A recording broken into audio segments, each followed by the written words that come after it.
Call meeting to order. Pledge of allegiance. Councilmember Thompson.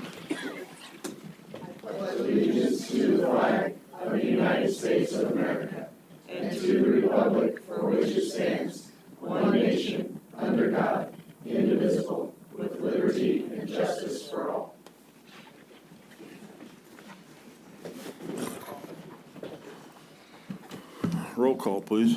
Mayor Larkey. Here. Councilmember White. Here. Councilmember Thompson. Here. Councilmember Davidson. Yes. Councilmember Pryan. Here. Councilmember Lawson. Here. Councilmember Richardson.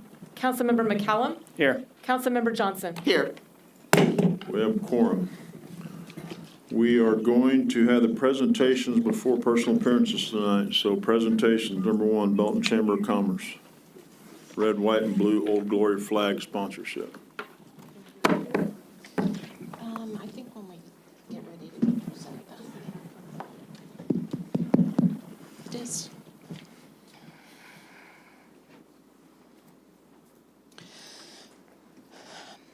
Good evening, Mayor and City Council. I'm Diane Huckshorn, the President of the Belton Chamber of Commerce, and this is Allie Schnelly, my assistant. It's our pleasure to be here with you tonight, and we want to thank you for allowing us this opportunity. On June 26th, the Belton Chamber proudly presented an event to the community that was completely free in honor and in celebration of the United States of America's 250th birthday.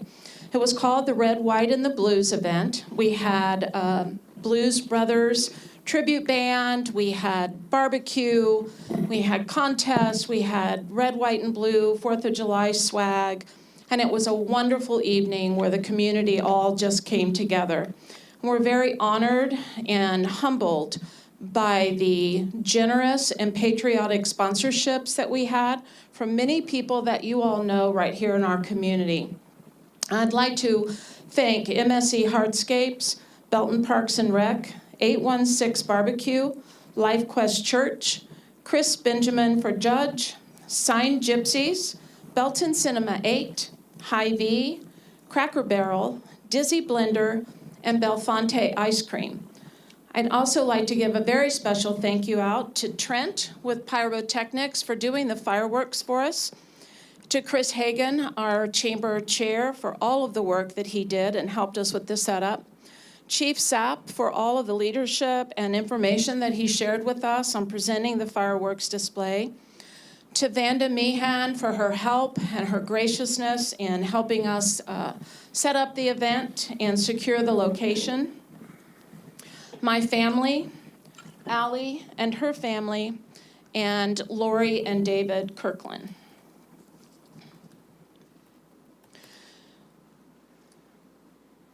Through the sponsorships that we had at our event, we were able to secure 13 Old Glory sponsors. Through that sponsorship, we were able to purchase 10 flags of various sizes. We are very proud to say that we're donating one for City Hall, one for the Annex, 5 for Belton Parks and Rec, 1 for the Police Department, 2 for the Fire Department, and 1 for the VFW facility. In honor of those sponsorships, we'd like to thank the Belton Chamber of Commerce, Chris Hagan with 2A Marketing, Jack Bondon, our Cass County Auditor, Carrie Matthew, Vice President at Central Bank, CJ and Amanda with Battle Axes, Kurt and Diane Huckshorn, Cheryl Langham with First On-Site Property Restoration, Heather Shelton, Congressional Candidate, Cloud Minkler with Minkler Painting, Jenny Hall, who is donating one in honor of her daughter who's in the service, Corey Morton with Country Club Bank, Chris Richardson, Ward 3 Council Member, and James Pryan, Ward 2 Council Member. Thank you all very much. For those of you that are here who donated, thank you for your support. These gifts were made possible through the generosity of our chamber members, local businesses, and community supporters who participated in our fundraiser. Their contributions reflect the strong partnership that exists between the business community and the chamber, a partnership built on service, pride, and a shared commitment to making Belton an exceptional place to live, work, and do business. It's with great pride that we present these American flags to the city of Belton tonight. Thank you very much.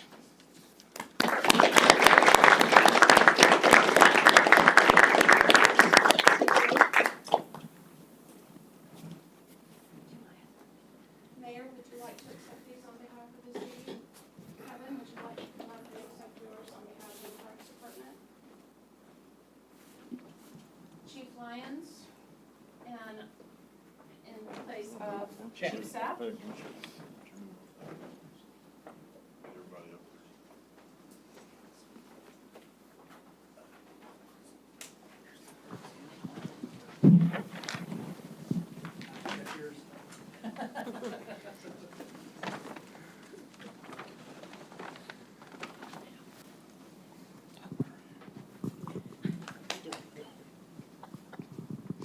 So let's take.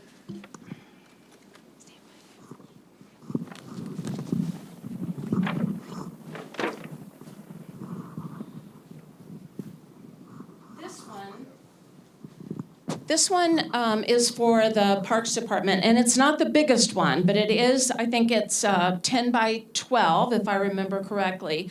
So Kevin, thank you also very much for all the help that you've given to us in providing such a wonderful amenity to the citizens here in our community. This is on behalf of the Chamber of Commerce and all of the Old Glory sponsorships. Thank you.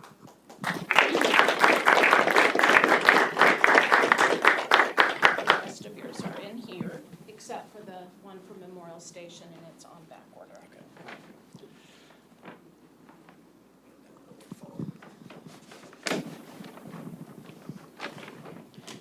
For the VFW, thank you to all of those who've served. Thank you so much. We appreciate you. Thank you. This is for your facility on Vivian. We also have one for Peace Park. Okay, thank you. Thank you.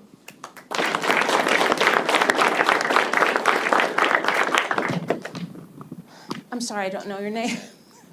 Thank you so much. This is for the fire department. They wanted 2 3x5s for both stations. We're very honored to give this to you. For those of you who don't know, my husband retired after 43 years in the fire service. Fire department holds a very special place in my heart. Thank you so much. Be safe. That's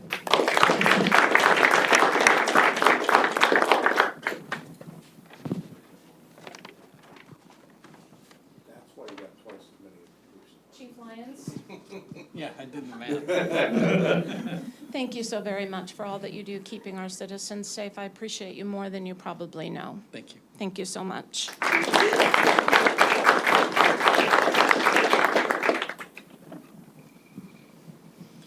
Mayor, one for City Hall and one for the Annex. We're very proud to be here on Main Street, and we'll proudly watch those flags fly high above across the street from our office. Thank you all so very much. Thank you very much to you and all your sponsors. Thank you. It is. Do you want to put yours back in?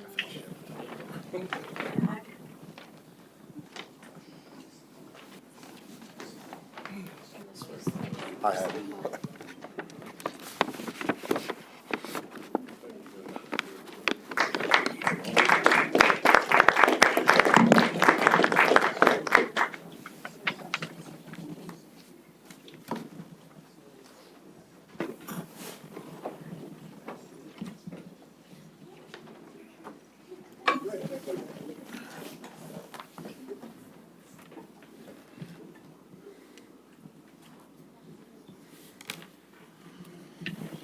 All right, get them all settled.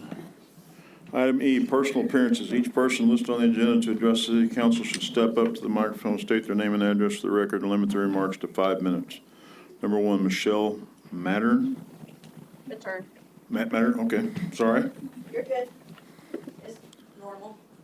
Pull that down if you're up, if you need it, yeah. Good evening, Mayor and Council. I attended your last meeting and I left concerned, not because people disagreed, but because of the level of disrespect that was shown during certain parts of the meeting. First, I want to address how Mr. Stephen Vaca was treated. If he made an effort to get on the agenda and received no response, that is very disappointing. I understand that agendas and procedures are necessary to keep meetings organized, and organization should never come at the expense of treating citizens with disrespect. There was an agenda item where the scheduled speaker did not appear. That seemed like a perfect opportunity to allow Mr. Vega to address the council. I would also like to address the interaction between the city manager and my council representative. When she brought forward concerns raised by her constituents, I felt she was met with unnecessary resistance. Council members are elected by the citizens to represent us. They are our voice. And I felt, sorry, I lost my spot. While it may be helpful for the city manager to receive advance notices of certain topics, I do not believe council members should be expected or especially pressured to discuss constituent concerns privately before raising them in a public meeting. Our city does not provide a public comment period, and I understand that state law does not require that. However, when citizens do not have the opportunity to speak directly to council, it becomes even more important that our elected officials represent our voice. I would like to address the importance of respectful communicating among council members, staff, and the public. It is not necessary to immediately understand why someone is asking a certain question or making a request. What is necessary is to listen respectfully and ask questions when clarification is needed, and engage in a professional manner. Even if there is disagreement afterwards, respect should always remain. As a taxpayer, I am concerned that the city did not get easements and property rights along Markey Road before the road was built. Now, you need to get easements and property. Now you need to get these easements and property rights. And I noticed that there was little discussion about the cost of obtaining the necessary easements and property rights. What is the budget for those expenses? And if additional costs arise, where does that funding come from? I also want to address the SAK contract. I respect the city's longstanding relationship with SAK and appreciate the work they have performed on the treatment plants over the past 3 years. However, if there is an annual service, it should already be included in the city's budget. Since the cost has increased, I was surprised that no one asked whether the increase was anticipated, what the approval budget was, or how the additional expenses would be funded. Those are important questions, and as a taxpayer, I believe they deserve to be asked. Fiscal responsibility means understanding not only what we're spending, but also where that money is coming from. I ask this council to remember that the people sitting here are the ones that have elected you guys. We expect professionalism, transparency, and mutual respect. Even when those opinions differ, those values should never be compromised. Now I'm going to introduce myself. My name is Michelle Matern. I moved to Belton in April after the election when my term as Pleasant Hill City Council was over. During my time in public service, I learned that transparency and accountability are essential to earning and maintaining the public's trust. As a citizen, now sitting in the audience instead of on the dais, I understand how important it is for residents to know that their elected officials are listening and speaking on our behalf. When citizens do not have the opportunity to address the council directly, it becomes even more important that council members ask these questions, seek clarification, and openly discuss the concerns that the people they represent. While serving on the Pleasant Hill Council, I did sign that petition to request the state audit because I believe accountability should never, ever be feared. It should be embraced. Over the past few months, I have observed meetings here in Belton, and I have become concerned that the council too often defers to city staff rather than exercising its role as the governing body. City staff are there to provide expertise and carry out the policies and priorities established by you guys. The council, not the staff, is ultimately responsible for setting the direction of the city.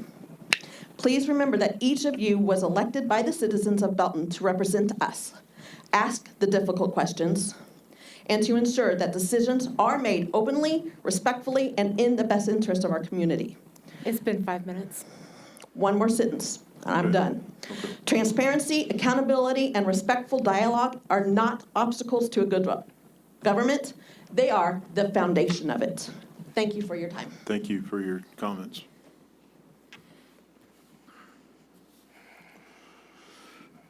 Number 2, Stephen Vaca. Hey, council. On May 26th, I stood here and told this council that the U.S. Fish and Wildlife Service had put in writing that your Endangered Species Act requirements were not complete. I told you that the city's own consultant wrote on page 58 of its own memo, consultation with the United States Fish and Wildlife Service will be required under Section 7 of the ESA. I told you that the field survey used to justify the clearing of the ground was conducted in February of 2025, and the trees came down in March of 2026. I said it on May 26th, and I said it again on June 9th. Nobody in this room can say they weren't told.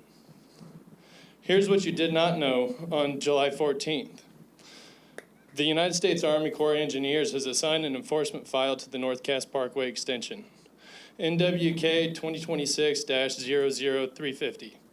The Corps has confirmed in writing that it is exercising enforcement discretion. I came here on July 14th to tell you all that before you voted, and I was not permitted to speak. That same night, this council voted to accept $500,000 from Cass County for a project carrying an open federal enforcement file. And not one member of this body knew that the file existed. And I'd note, the East Creek watershed sits inside Cass County. The county's stormwater permit comment period is open through August 28th, and I am submitting this same documentation to them. The commissioners who handed the Belton that $500,000 are going to learn about that file from the Corps engineers. The only question is whether they hear it from the city first. Now, part of this council actually has the power to fix tonight. On July 14th, the mayor told me I could not speak, and I have since asked the city 3 separate times in writing one question: where is the written policy? I've been told the procedure exists. I've been pointed towards Chapter 2. I've been sent case citations. And what I have never been given, not once across 3 formal requests, is the actual document. Here's what I have been given in writing by the city clerk on July 21st. Quote, the city's procedures require prior approval from the mayor before a person may speak. Prior approval from the mayor. Not a deadline, not a form, not a neutral rule administered by staff, approval from one man. So I'm asking this council directly, and I want an answer on the record. Where is the written standard that governs that approval? What criteria does the mayor apply? What happens when he says no? Is there an appeal? Is there anything in writing at all that limits that discretion, or is it simply whatever he feels on any given Tuesday? Because if it's the second one, it's not procedure, that's a permission slip. The United States Supreme Court has addressed this precise question with Forsyth County versus Nationalist Movement and City of Lakewood versus Plain Dealer Publishing. When a government grants one official unreviewable authority over who may speak in a public forum with no published standard limiting that discretion, the policy is unconstitutional on its face. Not as applied, but on its face. It does not matter whether it's used fairly, it matters that it cannot be checked. This council created the personal appearances section. You were never required to have one. But the moment you opened this microphone to the public, you took on the obligation to run it under the rules that were written down, published, and applied to everyone identically. So produce the policy. Tonight or at the next meeting, show me the document. Show me the standard. Show me where a resident can read it where they walk through the door. If it exists, I'll retract every word of this publicly and in writing. But if it doesn't exist, then the city has been enforcing an unwritten rule that permits one elected official to decide who is allowed to criticize. And that is a textbook definition of prior restraint. I've been called a man with a vendetta from this dais, and the only documented vendetta in the city's recent history has cost the Belton taxpayers a $375,000 settlement, $10,000 of it straight out of the general fund over a campaign promise to remove a city manager. I don't have a grudge, I have federal case numbers. 5 open federal and state files, 1 project. Not one of them has ever appeared in a staff report to this council. 2 asked and I'm finished. 1, poll item H1. Read what the July 14th minutes say about a resident being denied public comment before you make that permanent record on a non-debatable motion. And 2, direct staff to produce documents at the next meeting. The completed Section 7 consultation record with the United States Fish and Wildlife Service and written confirmation from the U.S. Army Corps of Engineers that file NWK 2026-350 is closed. If those documents exist, this ends. I'll say so publicly, and I'll mean it. If they do not exist, then this council has now appropriated public money twice for a project that cannot legally proceed. And the second time, someone made sure you didn't hear about it first. And I would rather be wrong about this than right. So produce the policy, It's been ask 5 for the minutes. documents. Thank you.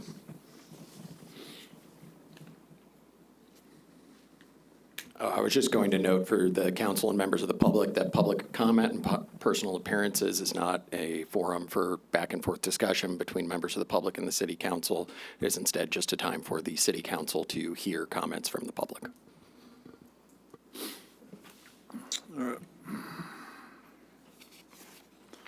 Item F, unfinished business. 1, motion approving final reading of Bill 2026-33.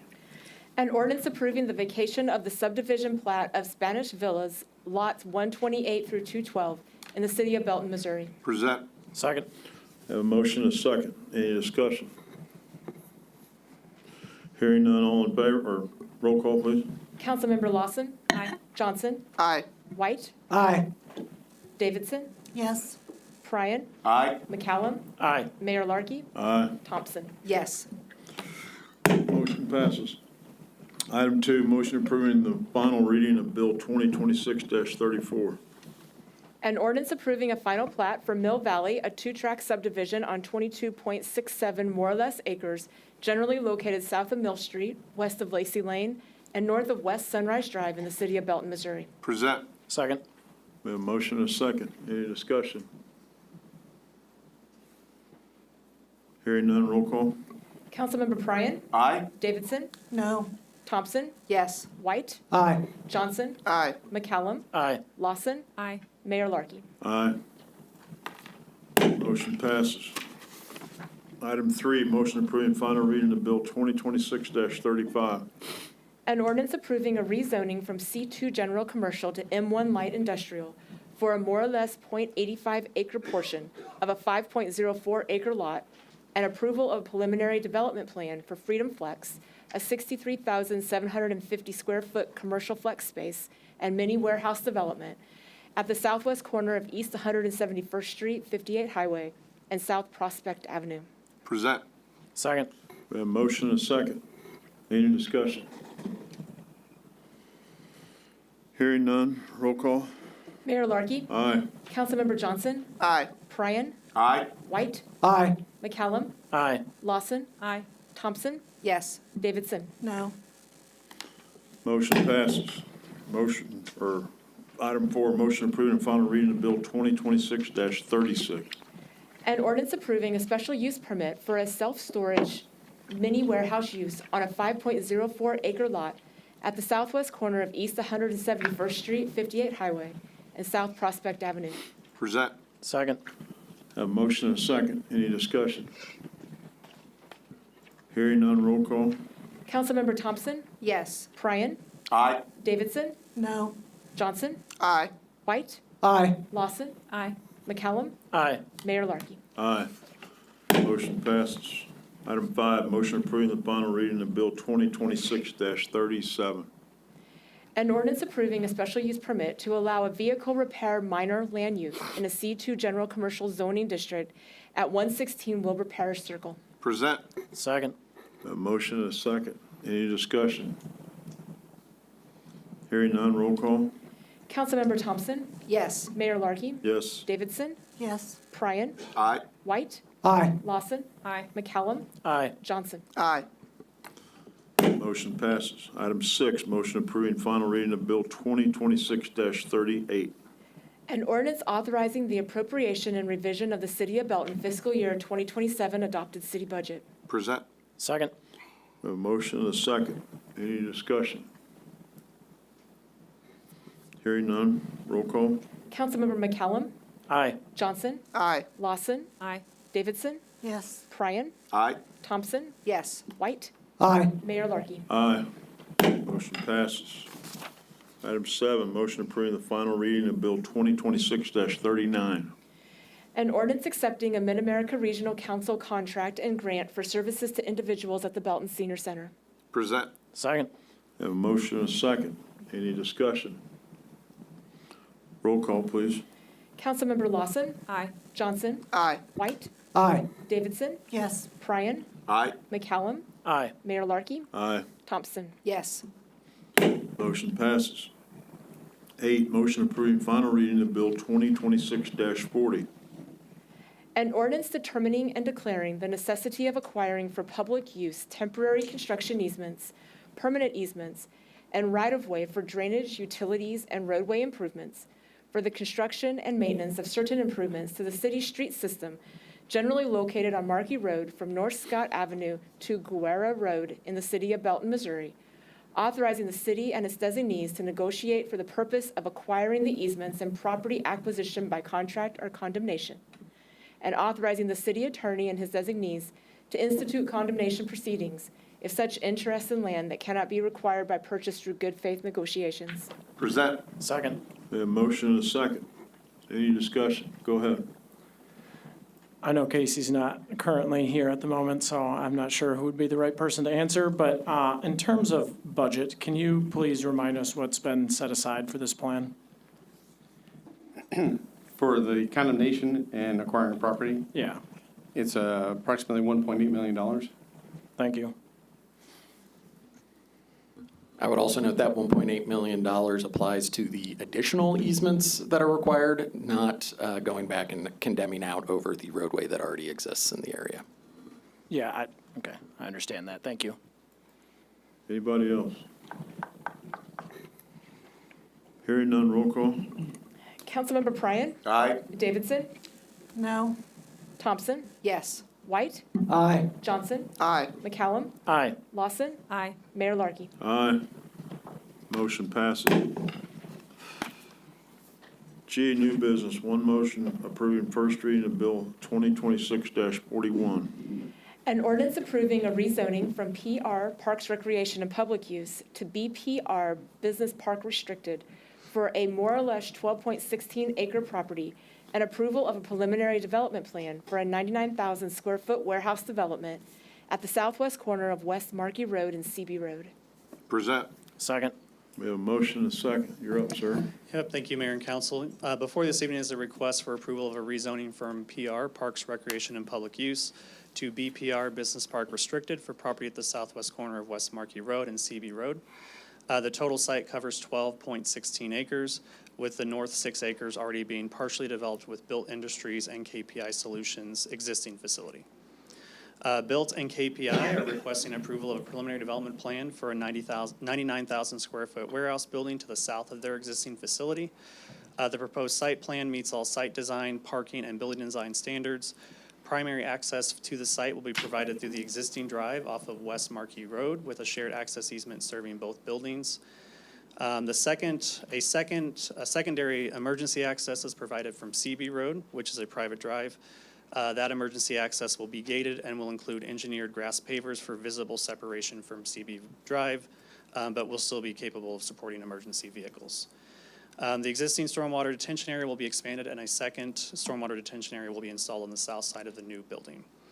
Building elevations in the packet include metal panels in 3 colors and tilt-up concrete panels in 2 colors with storefront entrances and clear story windows for visual interest. The landscaping plan meets all landscaping requirements, including street trees along CB Drive, parking lot islands and landscaping around new and expanded stormwater areas, foundation plantings, and screening of the loading docks from CB Drive. The Planning Commission held a public hearing on July 7th, at which no one spoke in favor or in opposition to this request. Staff did receive 1 email in opposition to the request, which was included in the agenda packet. The Planning Commission unanimously recommended approval of the rezoning of the preliminary development plan, and staff also recommends approval of the request, and happy to answer any questions. Go ahead. Can you go over why this was originally zoned as as the Parks and Rec, an open area? Yeah, I don't have the full history on that. It's been under this, it was previously owned by the city of Belton, likely provided the city of Belton back when land was transferred from the federal government back in the 1980s. Most of that was likely zoned Parks and Rec and then was all rezoned to Business Park at some point. The Parks and Rec and public space or public use was just kind of the catch-all category for city-owned properties at that time.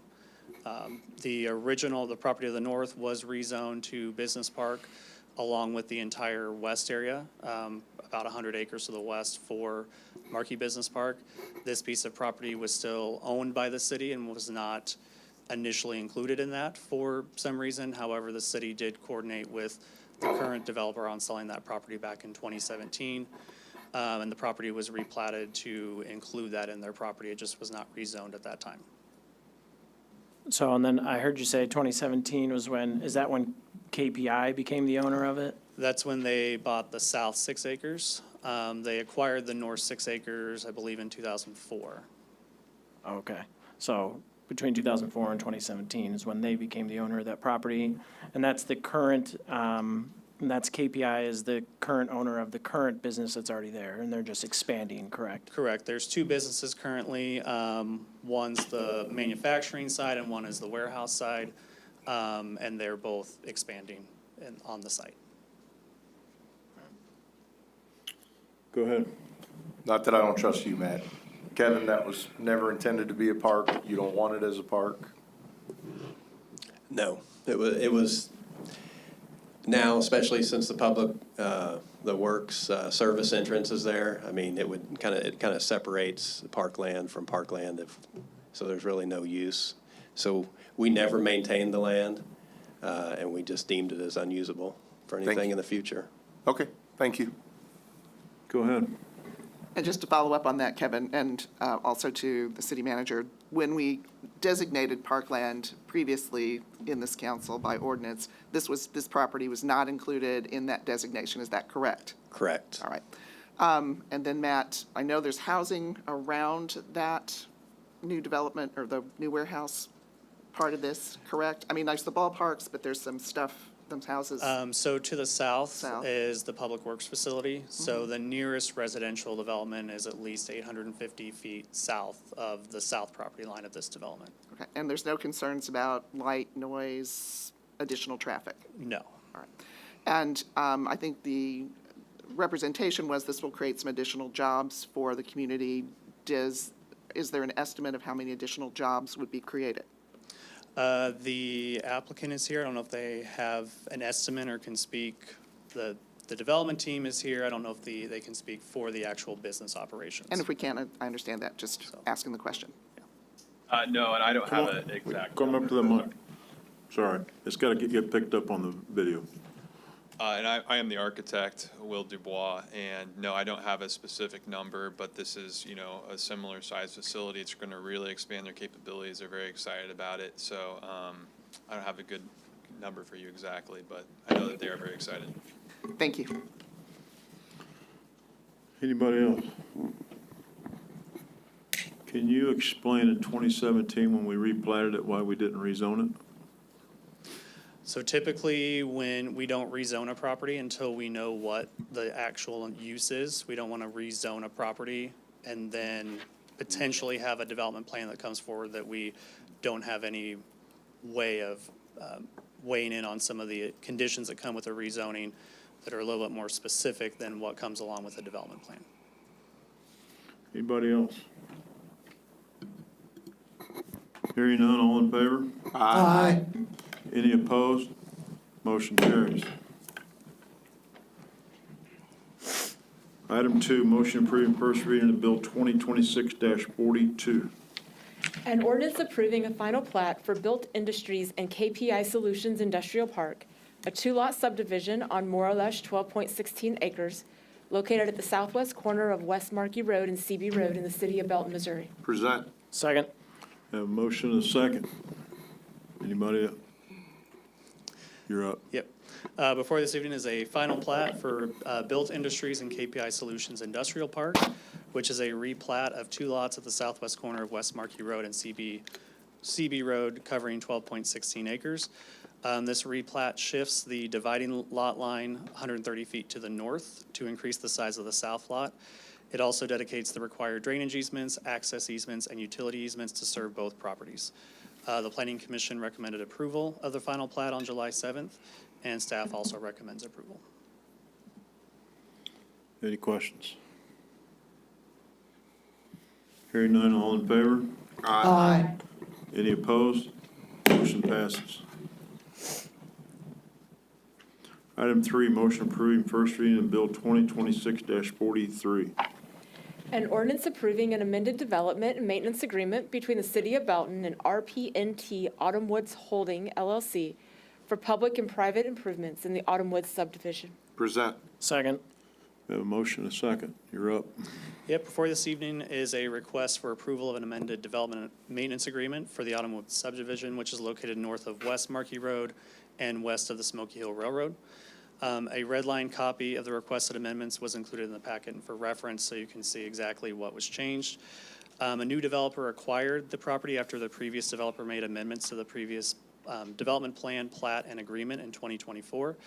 The new developer has requested to undo the previous amendment that required each unit to have an individual water meter rather than a shared meter for the entire development.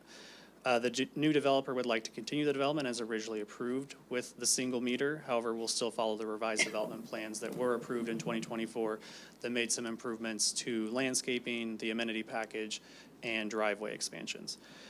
This agreement also adds a requirement that the developer will be responsible for payment of the monthly trash service for all units to ensure that that service fee is collected by all units. And if approved, a revised final plat will be required to recombine all the lots and tracts back into a single lot. Again, no modifications to the approved development plan have been proposed or are being considered. There are currently 5 buildings that may still be permitted before infrastructure for the second phase is installed. To keep the project moving forward, staff recommends approval of the changes as requested and agreed to by the applicant. Any questions? Go ahead. I know that we use water bills for rental inspection, and if it's still a big one shoe fits all over there, how would that affect us knowing who's in and out of those apartments when it happens? So we will work with the developer on that, getting those registered and making sure that they are being inspected. The bigger challenge that we've had with trash service is actually tied closely to the water bill. And that's where we've been having the bigger challenges getting the trash bills paid. Okay, but that's still, I mean, we think that they'll let us know when people have moved out of those apartments. We hope that they'll let us know. I mean, that's kind of what we're working off of right now. We're still trying to make improvements to tracking exactly when people are in and out of apartments. And so there's some improvements that need to be made on that, but that's something that we are actively working with the landlords on. And usually we've had better compliance with the larger complexes. Okay, and we feel that all those apartments now are within our system, so we know when they move out now? Yes, Okay. I didn't pull that data before, but we'll definitely double check and follow up on that. Okay, thank you. Go ahead. Following up on that same train of thought there, kind of the idea behind the rental inspection program to begin with was to ensure that companies were doing as they were saying in regarding rentals, right? So we're kind of going backwards here from that perspective, in that we're just, saying, oh, we think it's, we'll take your word on it, kind of a thing. Can you talk a little bit about why we can't go a meter on each unit? The biggest challenge for the developer is the cost of going back and retrofitting, both the cost and just the headache of trying to go in there and retrofit all those, extend the water, basically install all the water meters and retrofit those units to the single meters. I mean, that's their biggest concern, is having to go back there and retrofit all those. How many are there? I believe that there are 39 that have been built so far, 39 units. Out of 101 that I believe were approved. So they're over a third, 40% completed.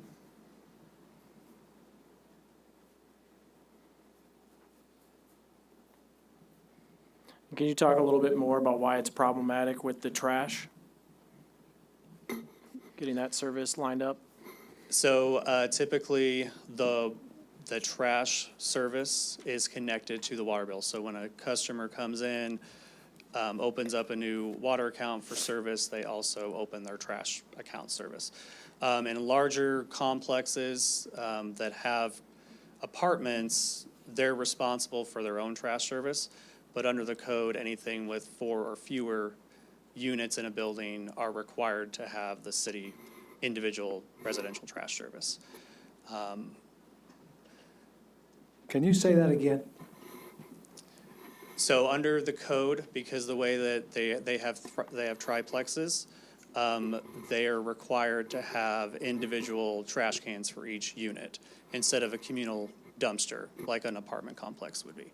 So we have to collect that trash service bill for each one of those units. And since it's all on one meter, it's easy for those to fall through the cracks. So isn't that the same problem as with the rental inspection? How will we know if we're following the ordinance and collecting the revenue from the trash? Well, we have the same issue with the rental inspection in terms of water.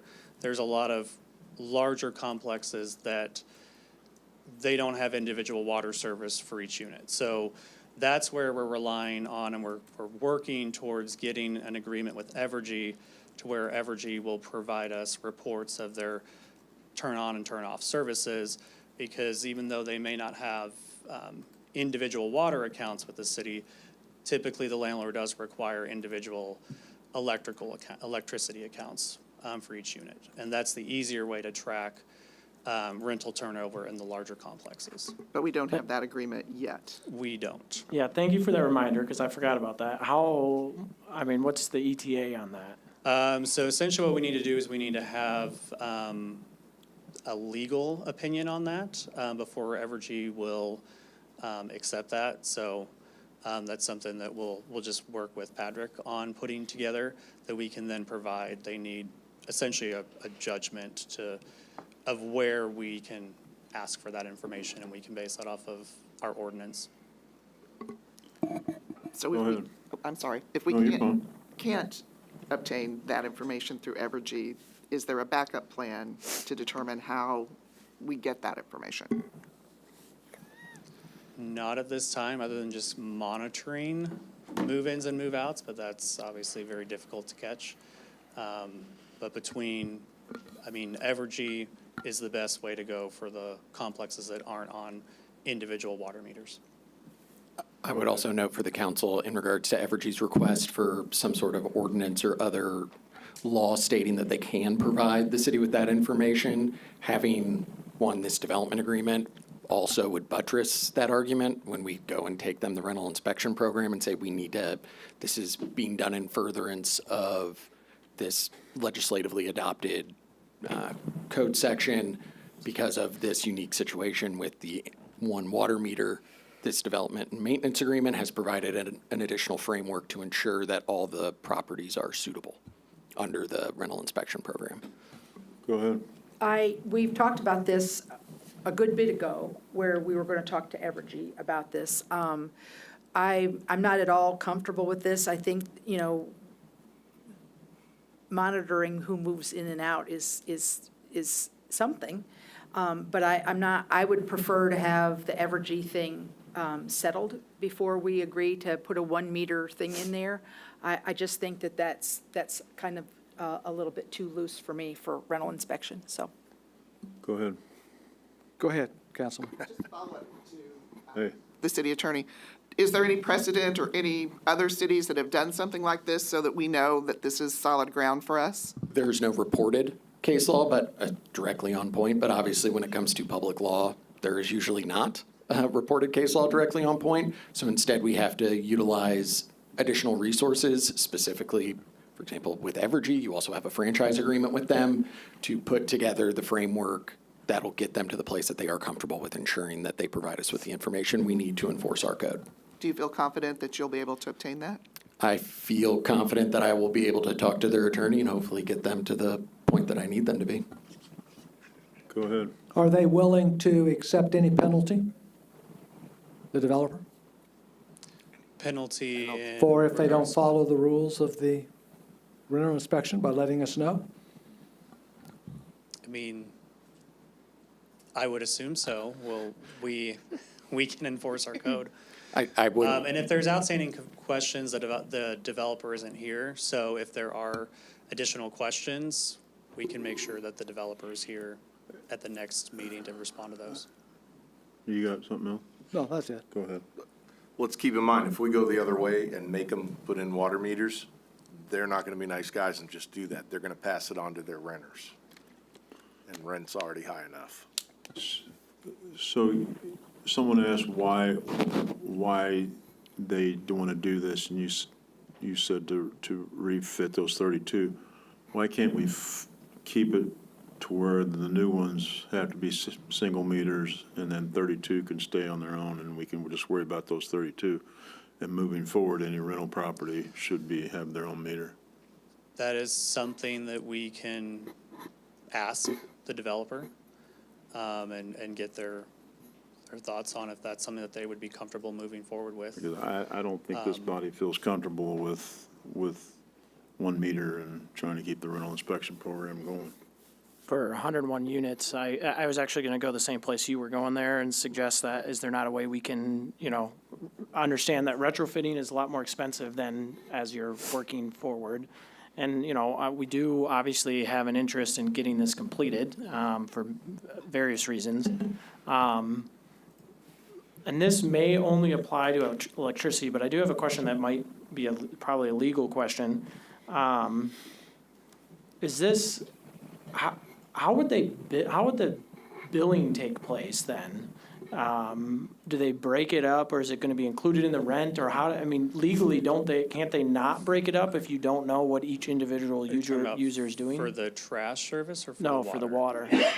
So again, that is a developer-based question, and any legality of their billing practices is strictly and solely a private matter between them and the state of Missouri and their renters. But I would note that this practice of a joint billing practice for utilities is not uncommon. For example, my last apartment had it as well. So I do believe that based on the fact that this developer also owns additional other multifamily residences, I'm assuming at least a few of them also have a single meter, that there is an internal practice that they have developed. I know in my case, it was added on as essentially like an additional rent line item.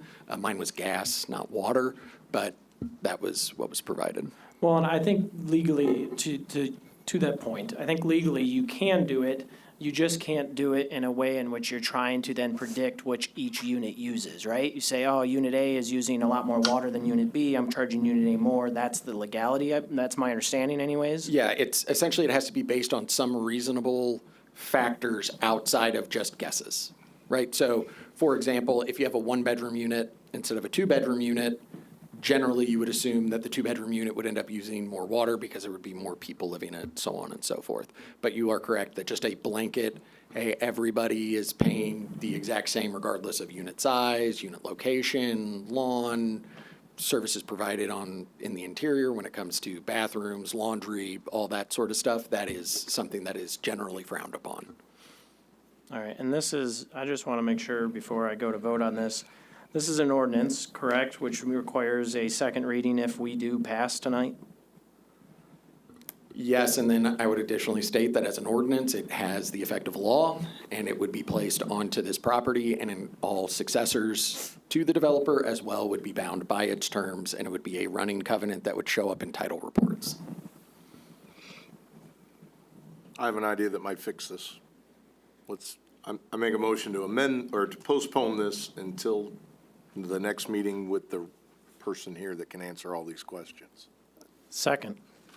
Can I restate that motion for you? I would like to postpone this motion until the next meeting that the owner can attend and answer all our questions. So just again, for the council's clarification, this is a motion to postpone, potentially not to the next meeting, but to the next meeting where the developer is available to come in and speak with the council. Correct. Second. Motion. Second. That is my motion. Is that your Okay, second. Yes. We have a motion and a second. Any discussion on the motion to postpone? Oh. I was just going to say let him talk, but that's. All right. Any discussion on the motion to postpone?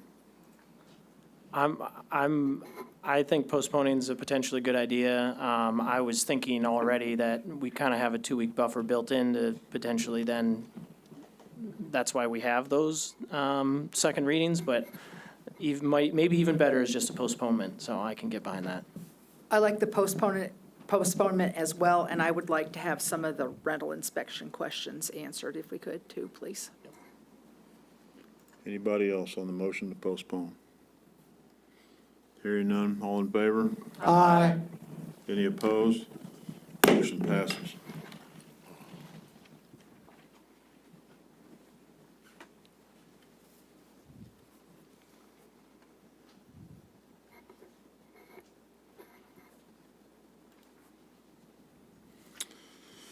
Item 4, motion approving first reading of Bill 2026-44. An ordinance readopting ordinance number 91-2073 as amended, establishing a procedure to disclose potential conflict of interest and substantial interest for certain municipal officials. Present. Second. We have a motion and a second. Any discussion? Yes, the Missouri Ethics Commission requires municipalities with an annual operating budget of more than $1 million to biannually readopt their conflict of interest ordinance. It's easiest to readopt this each year, though. Belton's ordinance was adopted in 1991 and readopted each year. It's codified in Chapter 2 of the Code of Ordinances. Any questions? Just as a reminder, could we get a definition of substantial personal or private interest from the legal perspective? Pulling up the statute right now. All right, sorry. It does say in our code that elected officials and all persons within the first degree of consanguinity of such person, if they have a transaction with the city of $500 or more within the year. It's a transaction of 500 or a cumulative total of $5,000 over multiple transactions. And so that's what the quantifying of substantial is. Yes. And personal or private, essentially it's what it's saying is if you're involved in a business or if you just personally have. So again, with the business, it also depends on ownership, for example, or any rights that you might have to dividends or disbursements or other things like that. Because obviously, for example, there have been times where I've represented people that have had, that the city council or the board of aldermen or the governing body has had an official that worked for Spire or Evergy or other regulated utilities. So then technically under kind of that, if you're involved with the business, you have to step aside. Anytime we requested road work that involved them having to relocate, that would potentially be triggered. But so there is a more direct benefit than just working for. I just think it's good to have that reminder put in front of us, that's all. Anybody else? Hearing none, all in favor? Aye. Any opposed? Motion passes. Item 5, motion approving resolution 2026-71. A resolution approving event street closure memorandums of understanding. Present. Second. We have a motion and a second. Any discussion? At the July 14th work session, the revised MOUs for event street closures were discussed. These two MOUs in the packet tonight, one for the nonprofit, one for the for-profit, are the result of that conversation. They were revised according to that conversation last meeting. Any discussion? Go ahead. Just to confirm, if I'm recalling correctly, the MOU for nonprofits, did we state that police officers and security would not be waived, or that the city council could vote to sponsor the event in total and not charge them for that? Well, For nonprofits, the cost of city services is included in the MOU. and the Fully waived. and the city Yes, that's should- correct. as a sponsor. In Exhibit B, it will show the value of all of those items, and So there's no question There's whether no- we are or whether we're not. correct. If I recalled that we had, Well, I know that got brought up and we talked about it, and I thought we agreed for her to change it to where that we would waive even the security. That's Yeah. correct. Yep.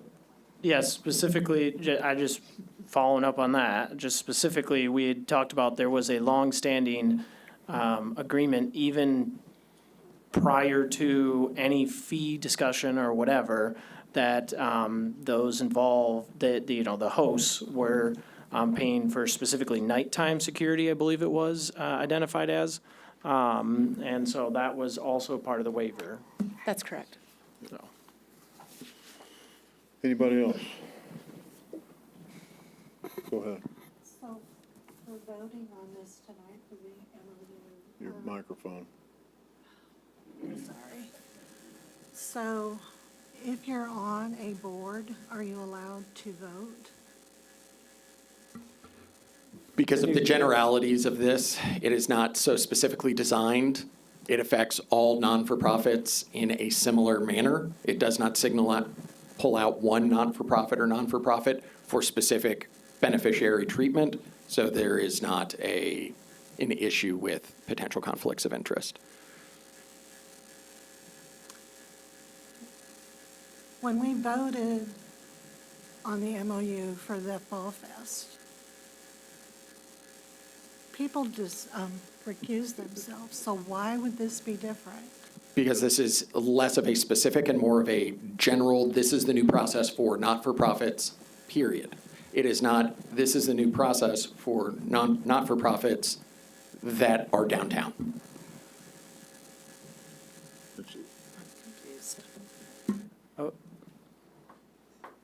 You say something? I don't know, there's no harm in recusing, correct? Again, there is never a harm in recusing. Obviously, I would always suggest recusal if there is an appearance of impropriety or an appearance of conflict.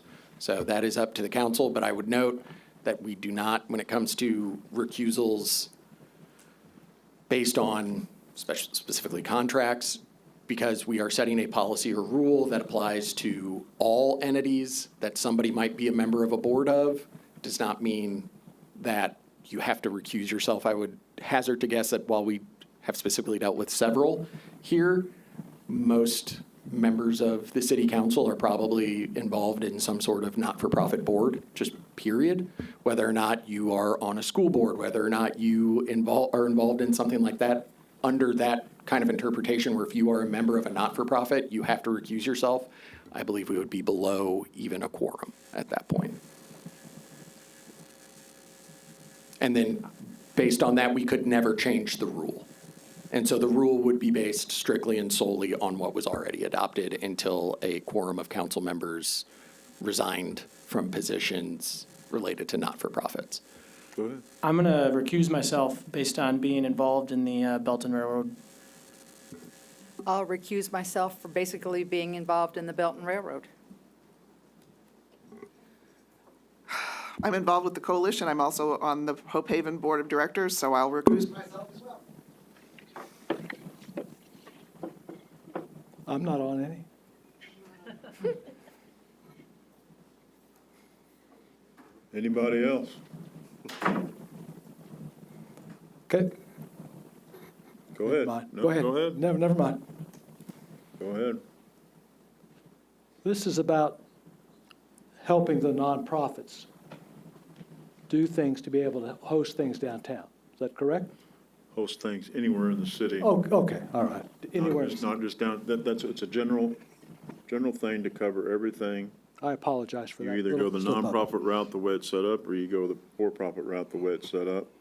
That way, there's no question each and every time this comes to the council. Anybody else? Go ahead. I would say, just to clarify, if we approve these two separate MOUs and the city clerk gets an application from a nonprofit that meets all the criteria, fills out all the forms, the event, street closure, and city support will be done, and it will not come back to the council, correct? No, the MOU will still be presented to the council for approval, but there won't be the cost for city services. Gotcha. So that would be the opportunity for anyone directly involved in nonprofit boards or the events themselves to recuse themselves. Yes, those would be individually specific event MOUs versus, like Patrick said, this very general process that we're looking at tonight. Sure, thank you. Anybody else? Hearing none, all in favor? Aye. Any opposed? Motion fails.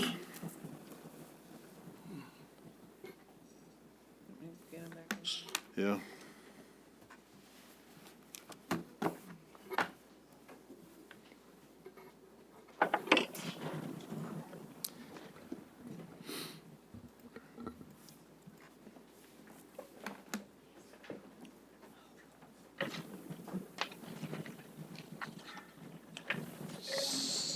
Can I ask a question? Yes, you can. So we just voted to charge nonprofits. Correct. So we hold nonprofits to all of the charges, the police, the security, Yep. all of that stuff. That's what we just voted to do. Okay, just wanted to make sure that people understood that. Yes, we did. H, consent agenda. One motion, none available to approve the recommendation noted. Any member of the council may ask for an item to be taken from the consent agenda for discussion and separate action. Present. Second. We have a motion and a second. Any discussion? Hearing none, all in favor? Aye. Any opposed? Motion passes.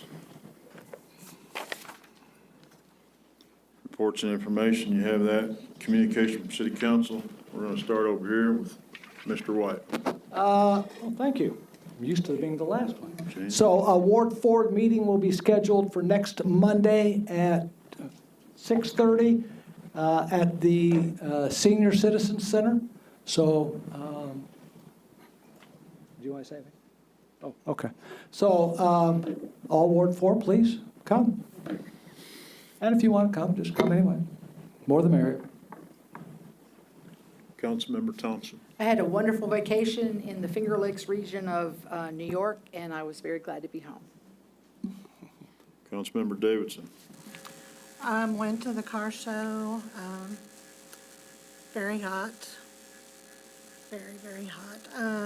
And I just want to ask Joe, I know you're gonna not like this, but, I looked on the garbage can website that we had, Toters, and they said their garbage cans were 100% recyclable.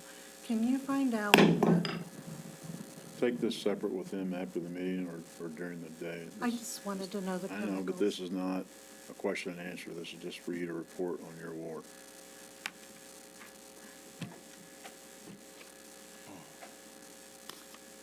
Do you have anything else? No. You're up, sir. Nothing? You're up. If you look at the reports and information agenda packet, you'll see travel, training, economic development committee meeting minutes. At the next council meeting, you will see a proposed policy for travel, training, and economic development for the council. And we can get into it then, but I am excited to get everyone's thoughts and get that adopted. And then I'll just mention that the High Blue Hurricanes, in their inaugural season, won the South Suburban Swim League championship at Butler. And like I said, this is 3 coaches dealing with swimmers from ages 6 to 18. And it was just a really fantastic showing by our youth. Thanks. Good. Councilmember McCallum. Yeah, just give a shout out to everyone that came out to the cruise night, despite, I don't know, 100+ degree weather that it was. I went down there and I was pleasantly surprised that at least half the street was filled up. So, update from the TDD board. Just wanted to give a reminder that while the road may look complete from the sides, it is not complete. There are still barriers up, and they're up for a reason. Not only is there also a bridge involved in safety from that aspect, but of course people are still working there.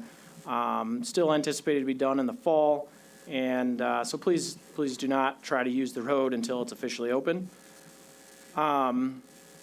Okay, from a parks perspective, just a couple things. So I'm going to try and do like kind of a park board update and then events. So I had previously mentioned that they were looking into selecting their financial chair. That has taken place. That was Dave Clark was selected.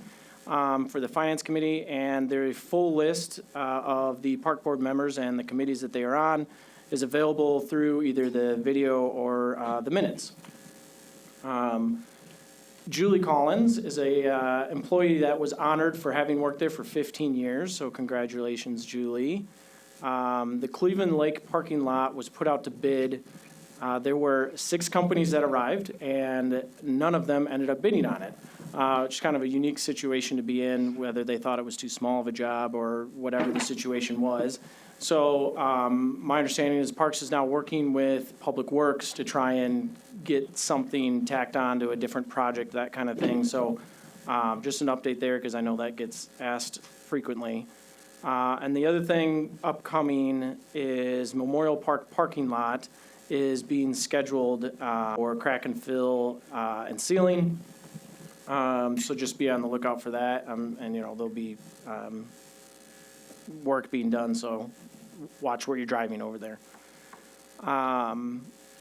Okay, and then going into kind of some reminders, upcoming events, that kind of thing. The farmer's market is ongoing every Thursday from 4 to 7. The fall sports registration is ending soon, so if that's something you're interested in, make sure you go ahead and get registered.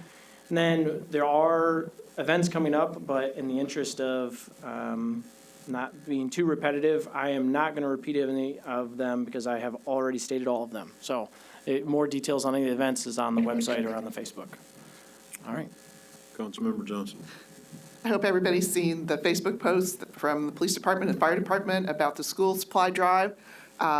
There's a challenge with the police and fire in Raymore. My understanding is that someone will be at Target on August 1st to help collect school supplies. Am I reading that correctly? So I would encourage everybody to make a donation for school supplies. It's hard to believe that school's about ready to start again, but those are very important so that we can have children have everything they need to start the school year. And so I appreciate police and fire for putting that together. And just hope everybody stayed safe during all this really hot weather because it was miserable. I didn't want to go out, and I feel sorry for anybody who had to be out because they were working or otherwise. So hope everybody stayed safe. And I did attend my 50th high school class reunion a couple of weeks ago in Sweet Springs, Missouri, and we had 60% of our class attend. So I was really excited about that. And their main street is being redeveloped, and so saw a lot of really cool stuff, and it still has the original brick street from when the city was founded. Just real quick, go back. Could we get a plug maybe on how to, donate to the supplies and whatnot? I'm glad you asked. I have flyers. Yeah, we got flyers all over the place. You can give it the police department or the fire department, Station 1 or Station 2.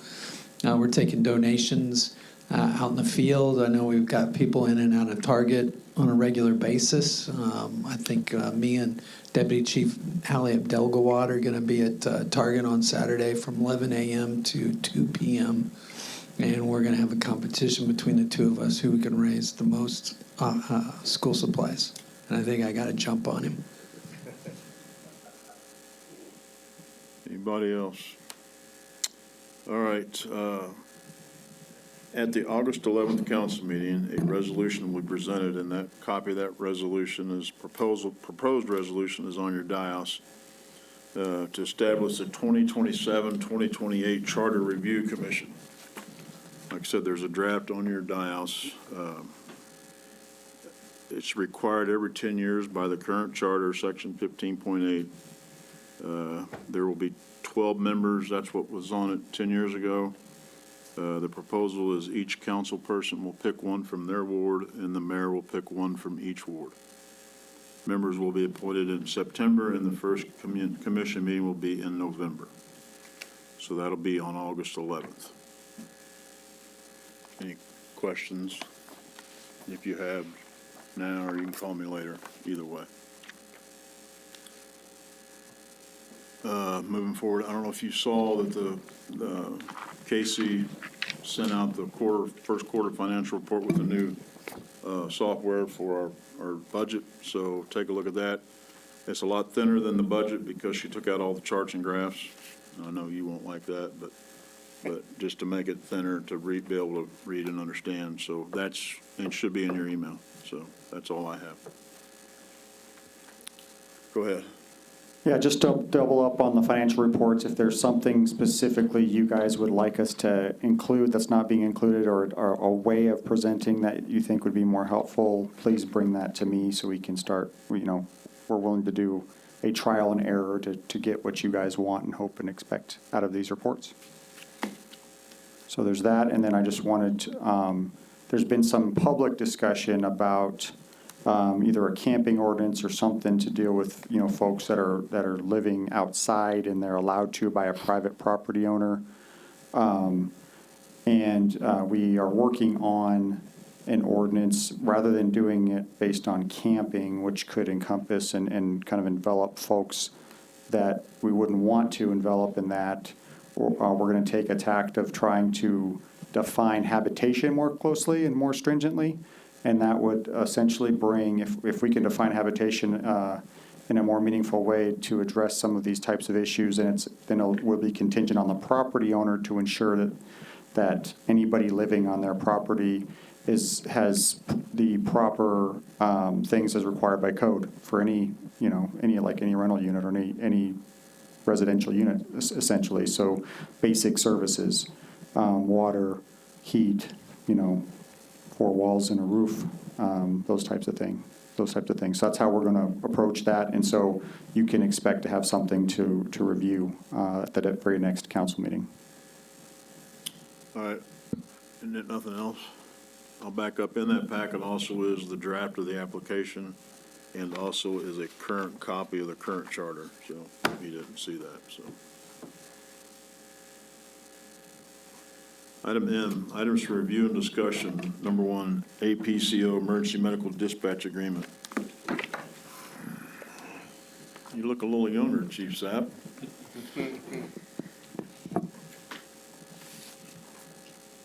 Yeah, I've got nothing. Good evening. I'm here, obviously, for Chief Sapp tonight to discuss the APCO and Telecom. It's an item that you guys are going to be seeing on a future agenda, hopefully in the next meeting or the one after very soon, to provide emergency medical dispatching services. It's a software. APCO and Telecom is a software guide card system is what they call it, that integrates with the CAD system that we implemented about, I think we're going on 2 years now with it. And so it will upgrade the dispatcher's ability to provide pre-arrival instructions, medical information, or guidance to callers. The current system that we're using is it's outdated. It's old. It's literally a PDF file that they have to go through, moving to a system that would be fully integrated, and it kind of moves with the questions that they answer and how they answer to give them guidance. It's not just medical information that it provides, though. It can be used for fire-type incidents, law enforcement incidents, to help allocate correct resources more efficiently than, us making decisions on the fly. It is an agreement that'll come before you. It is something that's coming from the ESB level as part of a dispatch service. And so, given a heads up, an opportunity to ask questions about this. Prior to that, we're still waiting on some legal terminology to kind of get fleshed out before it fully comes forward. So it does go to all PSAPs or dispatch centers. So it is a global system that integrates. I'd be happy to answer any questions if I can. Any questions? Go ahead. Do we know what the surrounding cities are doing then? Are we anticipating they're going to be doing something similar? So it's the same agreement. So it's the same software, and since it's a global CAD system, it's a global guide card system. So it's not like one can plug in and one can't. And so it's kind of coming forward of, this is historically the ESB has provided EMD through a system that is no longer it's antiquated and old, but it's no longer licensed to outside agencies. And so they had to come up with a new one, and this was one of 3 that was presented, and the committee looked at them and recommended this one. When you say the committee, the ESB committee? The ESB committee, there's a subcommittee as well, a technical review committee, a PSAP committee, and so it's been recommended through them. Who do we have on that committee? We have several that attend, myself, Chief Sapp, Deputy Chief, a couple others that go down to it.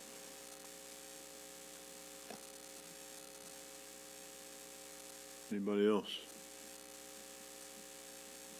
Thank you, sir.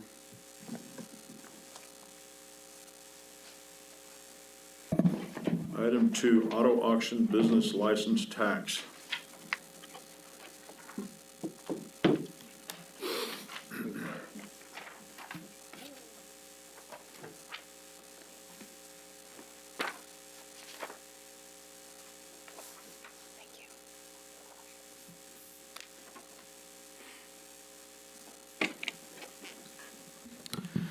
Mr. Mayor and Council, what I just passed out is a draft of a potential ordinance, and I wanted to start this conversation about possibly putting a business license tax on the ballot in April to capture the growing use of city infrastructure in use of, large-scale auto auctions and direct-to-consumer auto sales.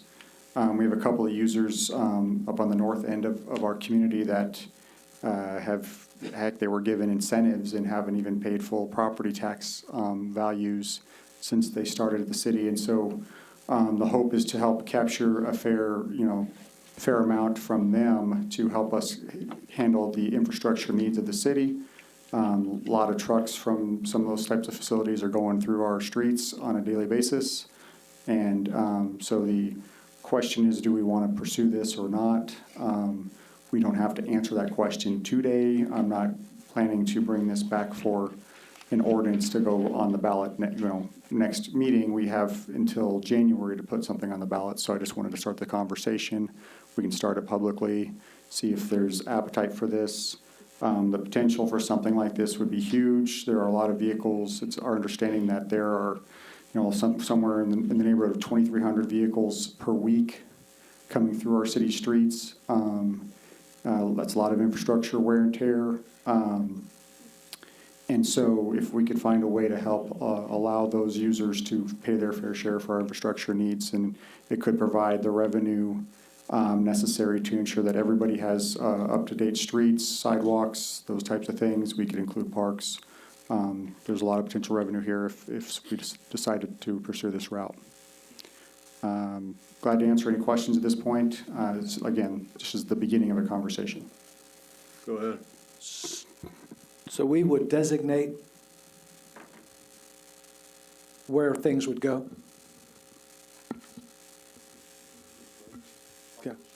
So from a authority and ballot language perspective, the city as a charter city has obviously all authority that the Missouri legislature can grant to cities. So from the business license kind of tax mindset, the city has actually already utilized that authority in its business license tax for hotel operators that is currently used to fund economic development. Hotel operators are not one of the enumerated businesses listed in 94, 110, and the statutes related to third and fourth class cities. So when it comes to determining, one, where the revenue goes, and also defining what is the base, defining what is the actual tax, and then defining who all you are capturing within this area is purely up to you all, as long as we obviously do not utilize it in a discriminatory manner. Go ahead. He can wait. And it would protect our local mom and pop car organizations, correct? And We can craft it to do so potentially. Now, what the draft that you're looking at right now does not have any carve-outs. That's why, again, it's a draft, it's a working draft. And the draft is I think it asked for 5% of whatever the remuneration, the sales eventually. of that car that takes place or vehicle takes place. We could put like a restriction to where, this affects certain, or any business that does this much business, this much commerce via these avenues. For instance, like if we wanted to put a 500 minimum to where, businesses that sell fewer than 500 vehicles per month, are exempt from this tax. And so it's only the users that are really putting a strain on the infrastructure. And do you know, Joe, when they have been, how long have they been tax exempt? How long ago were the incentives given to them? Do you have any idea? When would they? Whenever they opened their business. Which was, I think this was a Chapter 353, which was 15 years of 100%, 10 years of 100, and then you guys did 15 at 50. So they have, at this point, not paid an entire share of the property tax allocable to that property since they've moved to Belton. which from is Lee a Summit. significant amount of years, correct? I mean, Yes. Yeah. Yeah.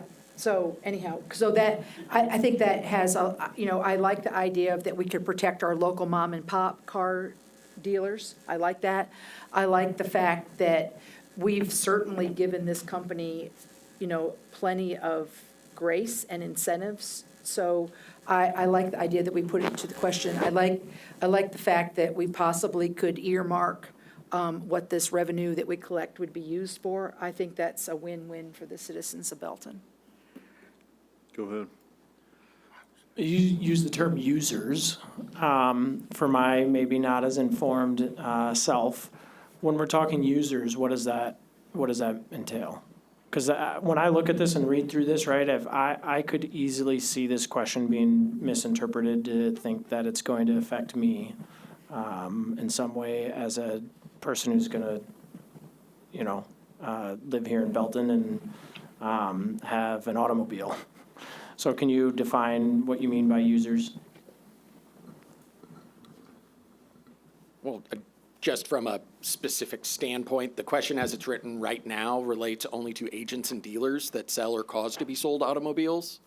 So if you are not in the business of selling automobiles, you are not subject to it. Also, additionally, a business license is a privilege to do business. So if you are just a member of the community that owns a car, you do not need a business license to own your car. So there would be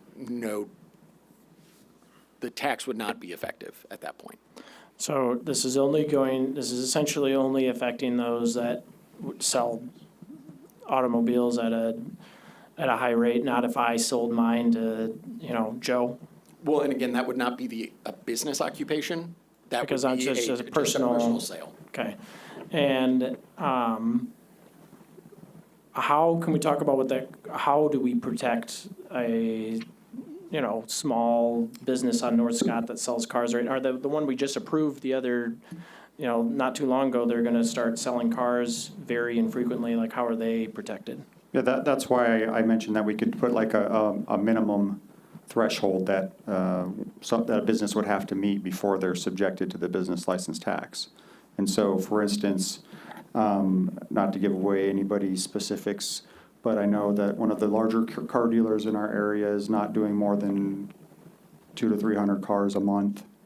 And so if we had, kind of a restriction that went above that, it wouldn't affect any of the mom and pops that are selling, 5, 10 cars a week or a month or whatever. They would essentially be exempt from it. Okay, to me, that's gonna be very important to be included in this, to make sure we're not adversely impacting small business.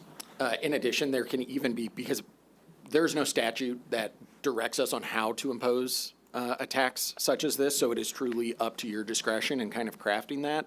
But something that has been approved by courts is a kind of bracketing where it is, X amount up to X, and then once you go above X, from Y to Z, it is a different percentage.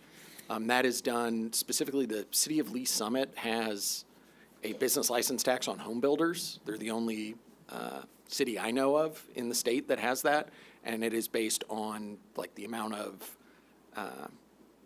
homes you are building, with it bracketed towards as you build more homes, the tax does increase. Just because That's an of that interesting point. side note. Yeah, that is one that I always have in my back pocket. Go ahead. And the way I understand the way it's worded, it's wholesale agents and dealers that cause automobiles to be sold at wholesale and via online direct purchase, So that would most likely protect our local businesses unless they begin selling automobiles online. I think the intent is to cover the online, we're catching the online purchases primarily. And again, the ballot language was just drafted so that you would have kind of an example in front of you. Obviously, wherever this ends up, that's up to your prerogative. The key about the online sales was that continued attempt to capture online sales post Wayfair. That has been a bugaboo and a municipal area of interest since I've been in practice.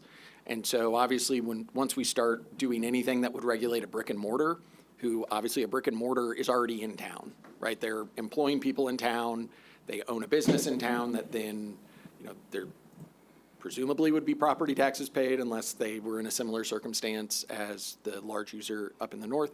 But, we could make sure that our mom and pop businesses, while not being protective because we don't pass ordinances in a protective manner, we instead just want to make sure that the playing field is level for those entities in competing against the bigger entities that have the ability to get around some of the stuff that we would impose. Yeah, I want to be abundantly clear there as well as on what you're saying. Like, that's exactly the thought process of, well, how are these mom and pops going to be able to compete, stay in business, and even continue to operate if, this kind of thing. So anyways. Go ahead. Is the 5%, is that standard? Is that pretty much what other cities do, or? That's again, just kind of that is the standard for when you are a statutory city that has a specific statutory authorization. 5% is very common.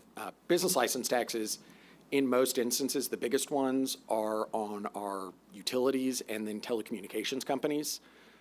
Most other business license taxes do not generate the revenue to really be dealing with them in a significant amount. If you look at any litigation involving business license taxes, it is always, one of the parties is going to be Laclede Gas, Spire, MGE, one of the telecommunications companies, Evergy, Ameren, KCP&L. But so 5% is the standard. I do believe that is the city's current gross receipts business license tax on utilities at this point, and is also what is currently imposed on hotels. But again, kind of like I said earlier, where we have pretty much unencumbered freedom to draft how we want to do this, we don't have to base it on 5% of gross receipts. We don't have to base it on that. There are other methods that courts have upheld, and now my computer died. But specifically, they've looked at flat fees, they've looked at per transaction. There's a lot of different ways, as long as it is reasonable and is not the attempt to discriminate via business licensing. Anybody else? Go ahead. Fine. We can't get this on the August ballot? I'm serious. Why not? Because it's next week. Yeah, so there was a deadline and we missed that deadline. So we have to wait till the next possible. So to put something on the ballot, it is 12 Tuesday notice is what is required to be sent to the election authority. Obviously, this is an idea and a concept that city staff has discussed, but we have not been to the point where something could be presented. Realistically, having this time to not only speak with members of the public, but also for the council to mull it over.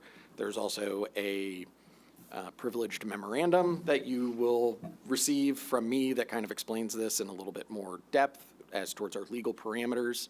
Giving council the time and staff the time and the public the time to digest it is important, especially because this would be a unique thing, just like Lee Summit, the place that builds the most homes, having a tax on home builders. Thank you. I very much appreciate the fact that there's I know it's not the same, apples to apples, but at least similar model that we know is used not that far away. I think that's helpful to know, and I think the other thing that's going to be important, besides just the, making sure it's competitive for small businesses, but also, I think communication, like anything we've talked about before, is going to be key, right? Because it's easy to look at something and not fully understand it. Yeah, and one of the reasons we're doing this right now and this far in advance from January and and didn't try to rush it for August is we do think that this is a tax, right? I mean, and so the public needs to understand what that is. I mean, it's a big deal, anytime you see the word tax, rightfully so, the public says, okay, wait a minute, what's going on here? How's this gonna work? How's this gonna affect me? And so we need to provide as much transparency and time for folks to digest this as possible. And so I think that giving us that leeway is gonna be helpful in that regard, so. Yeah, exactly. It's a tax, but I don't know if this is the right word, and if it's not, but it's essentially think of it more of like a corporate tax is how I'm thinking about it anyways. So all business license taxes are corporate taxes. Every time you see on your bill that a telecommunications company has charged you a city tax, that is their decision to pass that on. That is not, the city's tax is based on purely their gross receipts and what they can use to pay for the operation of their business. In fact, there is ongoing litigation because when you calculate the base for gross receipts, the amount that the companies are charging the businesses or the customers, and then keeping that, since that is not a tax collection, that should also be included in the base. So if, say, they collect 5% of $100, their base is not 100, their base is 105. So for members of the public, that is a very key thing to make sure that everybody understands, is that when a business passes that tax on, that is not coming from the city. That is the business's decision that they would rather have their customers pay it and increase their base that the tax is imposed against than pay the tax based off of what they already have. Go ahead. I like the idea that we can specifically say what this money could be used for when we're trying to tell the public that, we're implementing this and this is what's going to benefit from the, us putting this in place. I like that. Anybody else? All right. Item 3, code enforcement. Mr. Mayor and Council, on the dais before you, before the meeting, there was a couple of areas of code that were printed out for specifically Section 14 of our Code of Ordinances, discussing things like, penalties for issues for code enforcement violations. And I just wanted to kind of start this conversation with you all because I have had some push from some council members to increase our level of code enforcement in the community, to be more restrictive in terms of, up to the letter of what the code says. And that's okay. I just want to make sure that we're all on the same page here. There's specific instances that we've noticed that I'd like to get your guys' feedback on. That there are a lot of issues in the community, pushing on some of these issues or even rewriting the code a little bit to address some of these issues could create some pushback from the community. And so I want to make sure we're aware of this before we go into this, then just, try to up this and then have the public, public feedback, and then all of a sudden we're all caught off guard. Whatever new enforcement efforts that we undertake, I would like to take the approach that we, first of all, our neighborhood improvement officers, they're very communicative. They're very much, we'll give you a warning, you have an issue, we'll try to educate you on what's going on. If you need an extension for a legitimate reason, we're going to give you, an extension. I mean, we really want to have a compassionate level of code enforcement when it comes to that. We want to make sure that we don't, we aren't, this isn't a heavy-handed government here. This is just trying to ensure that everybody has a safe and a protected property value environment for the properties that they own. So some of the instances I would like to see some feedback on are they're technically in the codes, things like driveways. There are a lot of properties in this city that they don't have a formal driveway. And maybe at some point, they might have had a rock or a gravel driveway. Maybe the grass overgrowth has gone through it, maybe the gravel's eroded away, it's no longer there. And I mean, there are a number of properties that have an issue with this. And so I'd like to see if council would entertain or wants us to, I mean, technically, the drive is supposed to match, you know, the street, and we don't allow gravel driveways. There was a grandfather in of gravel driveways that were already there when the code was adopted, as long as they were maintained, and a lot of them hadn't been maintained over the years. And so, you know, I want to see if that's still the standard we want to approach with, or if we want to give folks the chance to, you know, re-entertain a place for them to park that isn't a paved parking space. And so I guess that's one thing I'd like to get some information on. Covered cars is another one. There are a lot of covered cars in the community. The way we've handled code enforcement on operating or non-operable automobiles is that if they're not registered, they're not up to date with an up-to-date license plate, then we consider it inoperable. Of course, you know, the way that residents have gotten around that is they put a car cover on it, or some don't even use a real car cover, they use a tarp. And so that technically our code enforcement or neighborhood improvement officer can't see the license plate. And so it's hard for us to say, you know, with authority that that's an inoperable car because we don't know that for sure it's not registered, right? And so that's been one way that residents have gotten around that. So I'd like us to kind of talk about that. Tarps in general, there are some properties have, you know, items that they've collected and they cover it with tarps again to try and protect it, so to speak. And then, you know, screenings. And then do we want to go as far as, you know, in the code it says we can abate, right? Or we can say if someone's got a nuisance issue or there's a bunch of junk in the yard and we issue a citation and they don't, you know, they don't clean it up, that the city can go at it, has legal authority to go on the property, abate that nuisance, and then send a bill to the property owner for that abatement. And that's all existing code. We wouldn't have to change any code for that to be. Now, we haven't, in practice, we haven't done a lot of abatements in the past unless it was an extreme, you know, sensitive safety issue. But that doesn't mean that we don't have that in our code already. And so these are the things I'd like us to give staff some feedback on. So as we're approaching how we want to do this moving forward, we at least have an understanding of what the expectation level is from the elected officials. Go ahead. How are you looking for that communication to occur? Well, that was In here? Or? In here, or if you want to send it to me separately, but I would like to make sure I get enough feedback so it's not one or two or three. It's more of a consensus, or at least a good majority of you know where we want to go. Go ahead.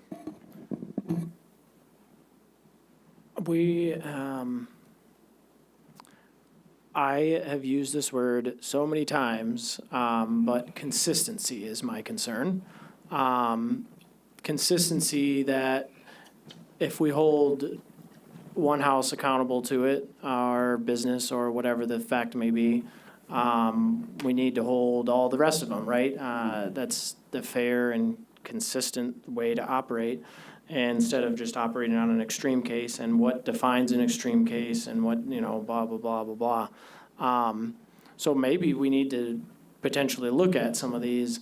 I'm not necessarily opposed to the idea of something like a ribbon driveway, for example. I know, you know, ribbon driveways can be, you know, paved is what I'm getting at, or using pavers instead of gravel, because then you don't necessarily have to worry about dust and kick up from the gravel and that kind of thing, but that's a thought. I don't know. I think there's maybe we need to take a closer look at all of it than potentially just thinking out loud here. I mean, I think we're gonna, if you would like, I can bring one or two of these at a time, say here's a potential code change if we decide we want to change, or if we decide we don't want to enforce at this level, maybe we change the code a different way so we're not enforcing at that level, so it's not technically in the code.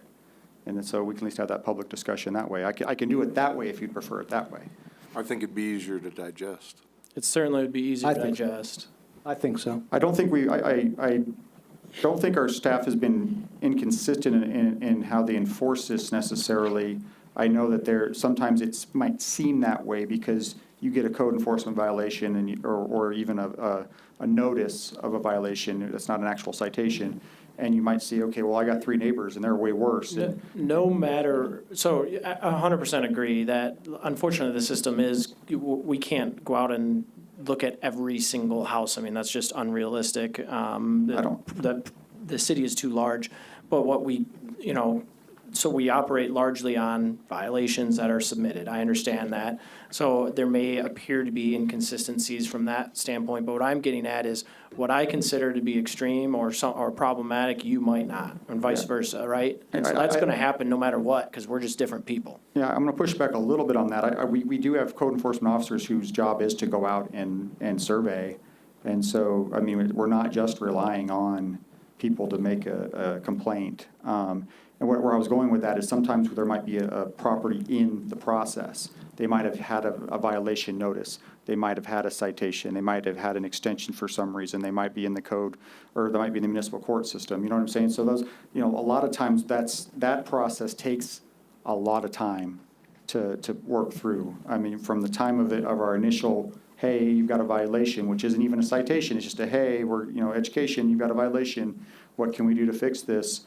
Until, okay, you didn't fix it, here's a citation. Okay, you're still not fixing it, you're going to municipal court. Okay, you gotta get on the docket. Oh, well, I'm gonna go to the municipal court and I'm gonna ask for an extension, and then the court's gonna generally grant that. That can take months.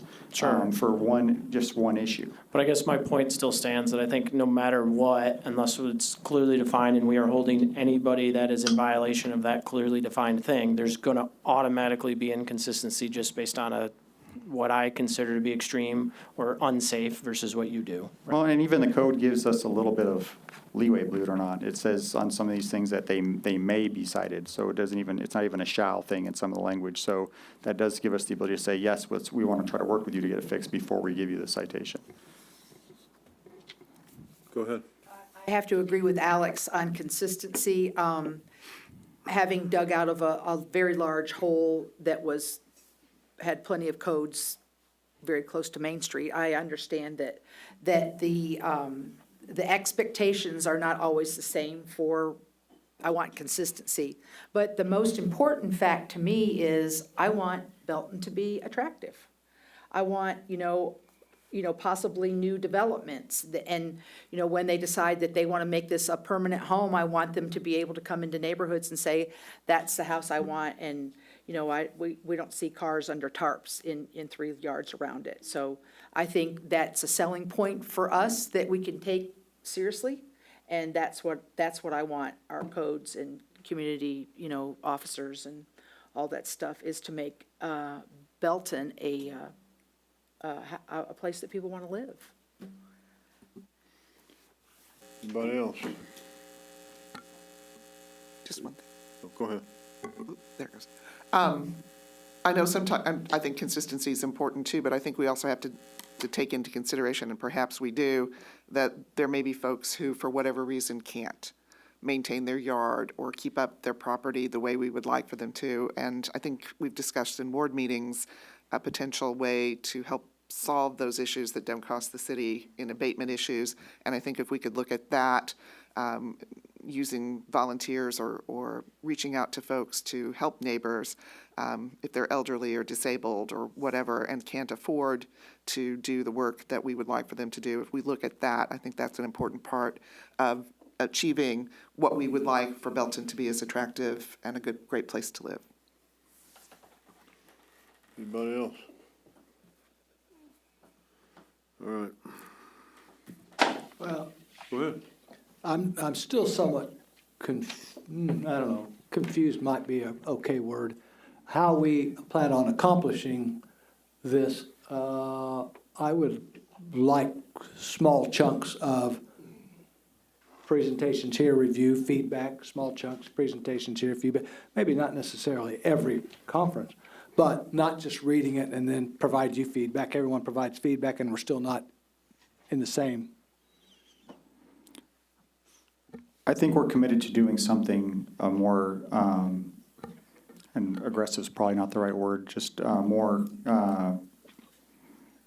community-oriented, more, definitely a lot more education forced or faced, a lot more provide some resources. We've got GFL to commit to, donating some receptacles if we need to do more neighborhood abatement, nuisance days where people can just bring their trash and throw it away rather than us having to say you have to do it. It's just that we can point out the violation and then, have a community dumpster day and do more of those.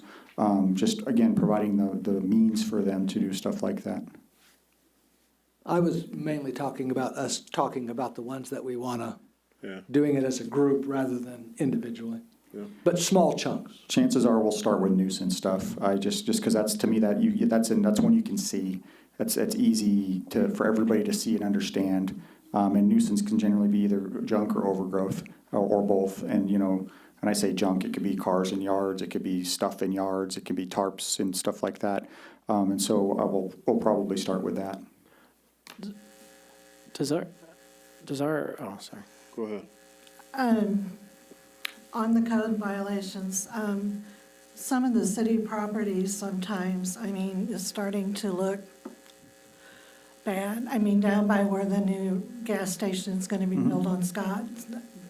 I would hate to have a new business there, and it's a jungle next door. I think we need to lead by example too. I think it's fair to expect that if the city's going to ask the residents to up their game, that the city ups its game as well.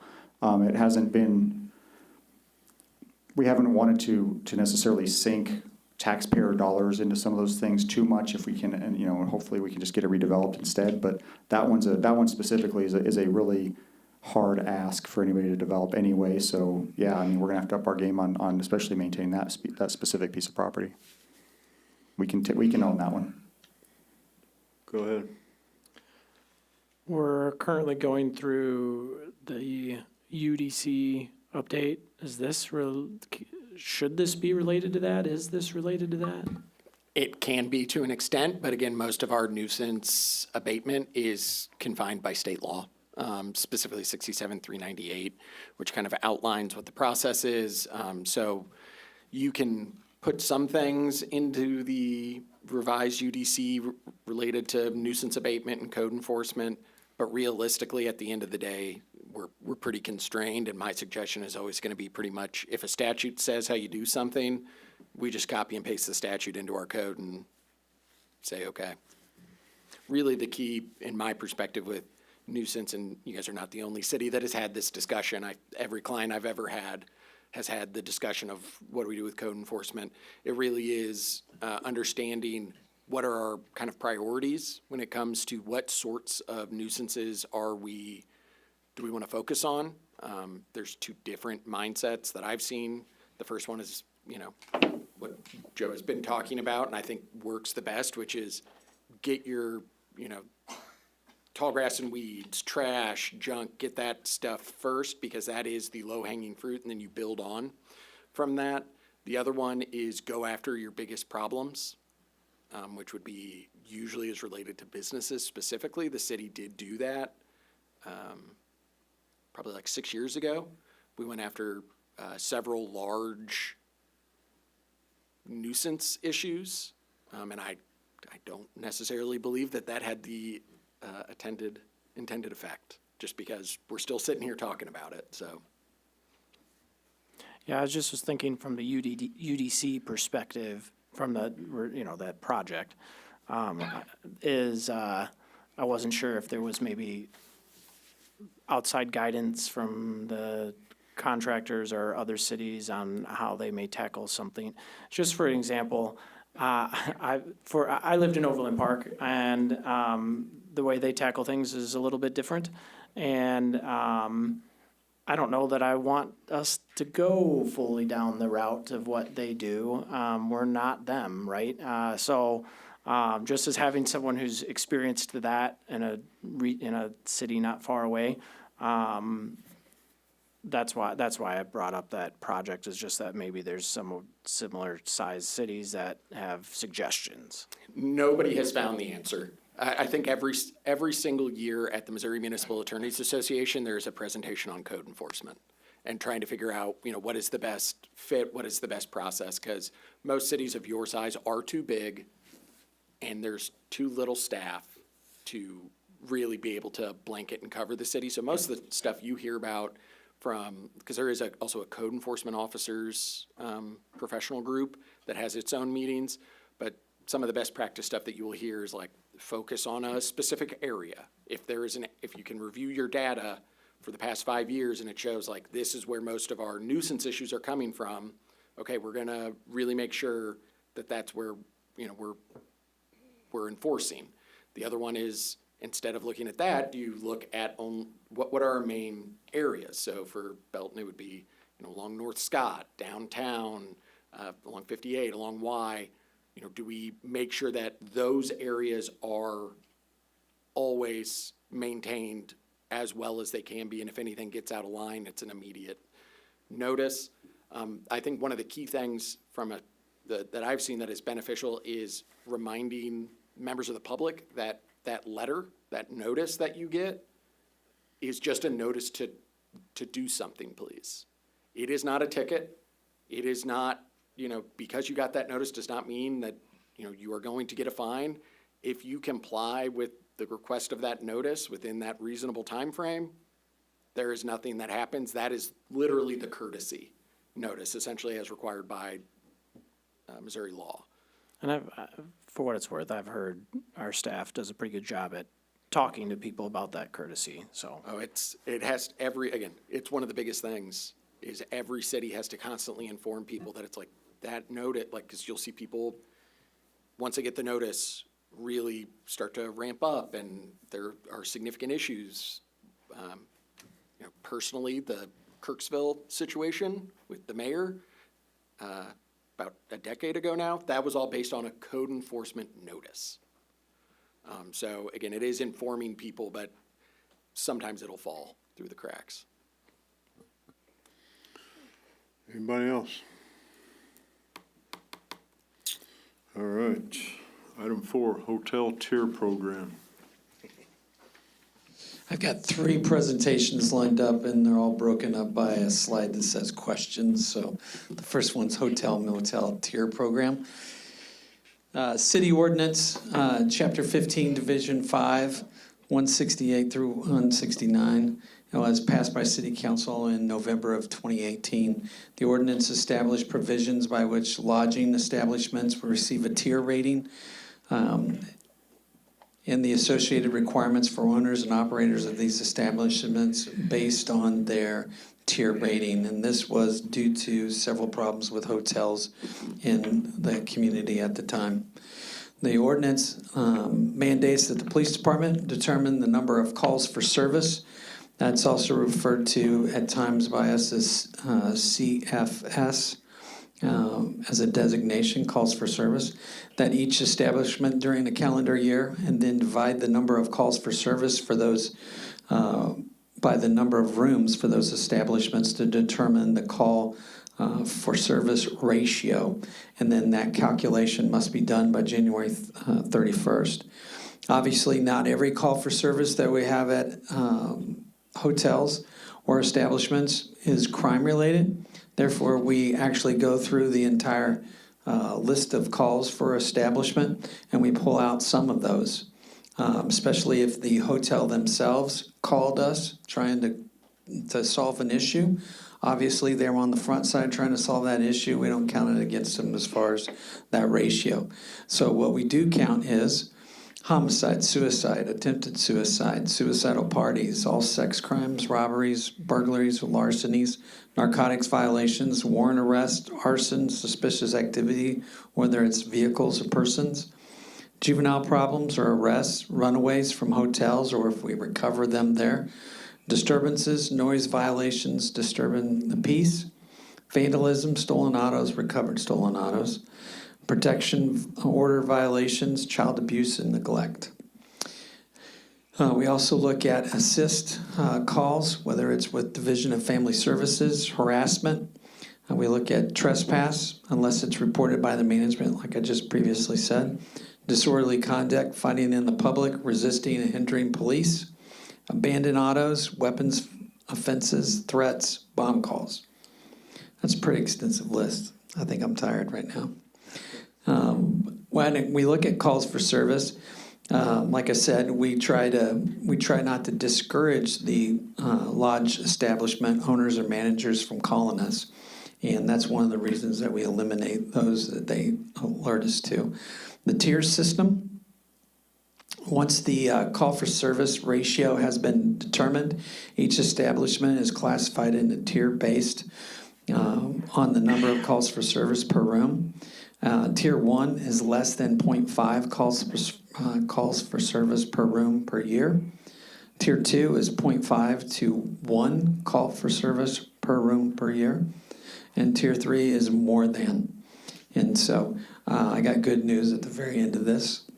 And so one of the calls for service ratio and the tier rating has been determined for the previous year. The police department notifies the owner and the operators of the establishments of their tiers by regular certified mail. The notification also advises what steps the establishments can make to improve their tier ratings. Tier 1 requirements. They maintain a guest log per state statute and make it available upon a request to authorized city personnel. That could be police, that could be fire, that could be codes enforcement. And number 2, they ensure posting of registered sex offenders that are permanent guests over 30 days or employees that they might have on site.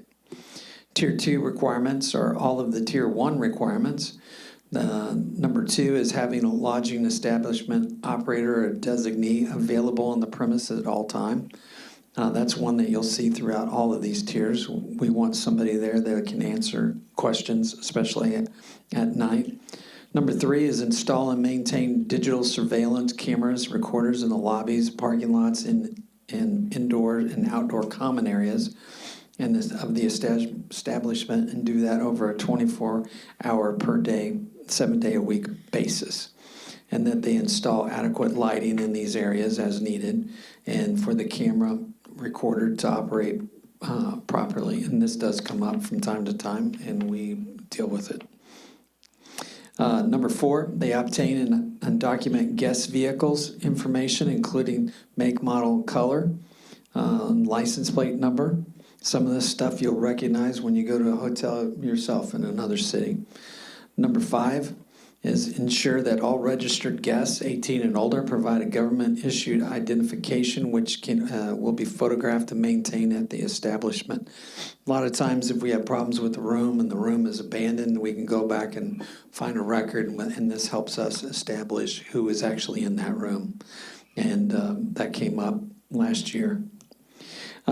Tier 3 requirements follow all of Tier 1 and 2, but we add that they provide dedicated on-site security staff from 6 p.m. to 6 a.m., 7 days a week. This would be an establishment that has more calls for service, that we have make sure that they have security there. Number 3, provide the police chief or designee with the names and contact information for all lodge establishment operators and security staff in case we need to call them when they're not working. Provide 24-hour per day, 7-day-a-week desk personnel. And so number 6, install and maintain lighting in the lobbies, the parking lots, and indoor and outdoor common areas. A lot of this stuff that we're talking about in Tier 3, Tier 2, Tier 3 would also be considered crime prevention through environmental design. Number 6, ensure the parking passes are issued and recorded for all vehicles on the premises. Number 7, maintain a daily key and key card log.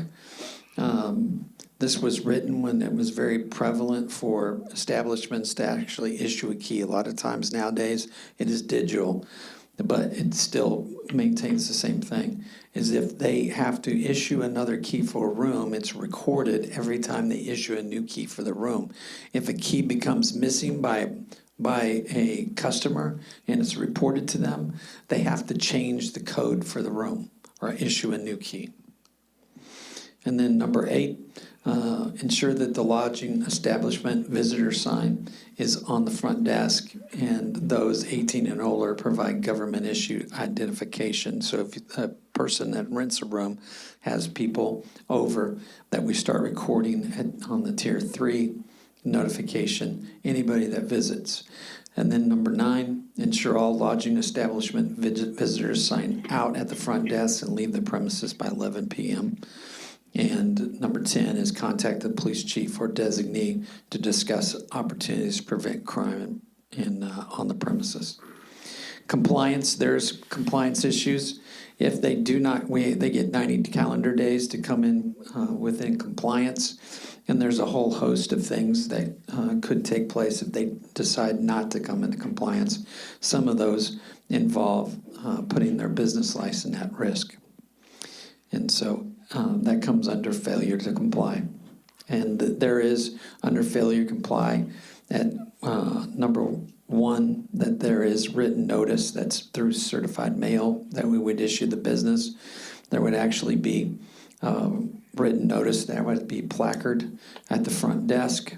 And then there's a whole host of other things that transpire after that before we put their business license at risk. Currently, as far as tier ratings, Dutchman's on North Scott Avenue is 0.38 calls for service, and they're at Tier 1.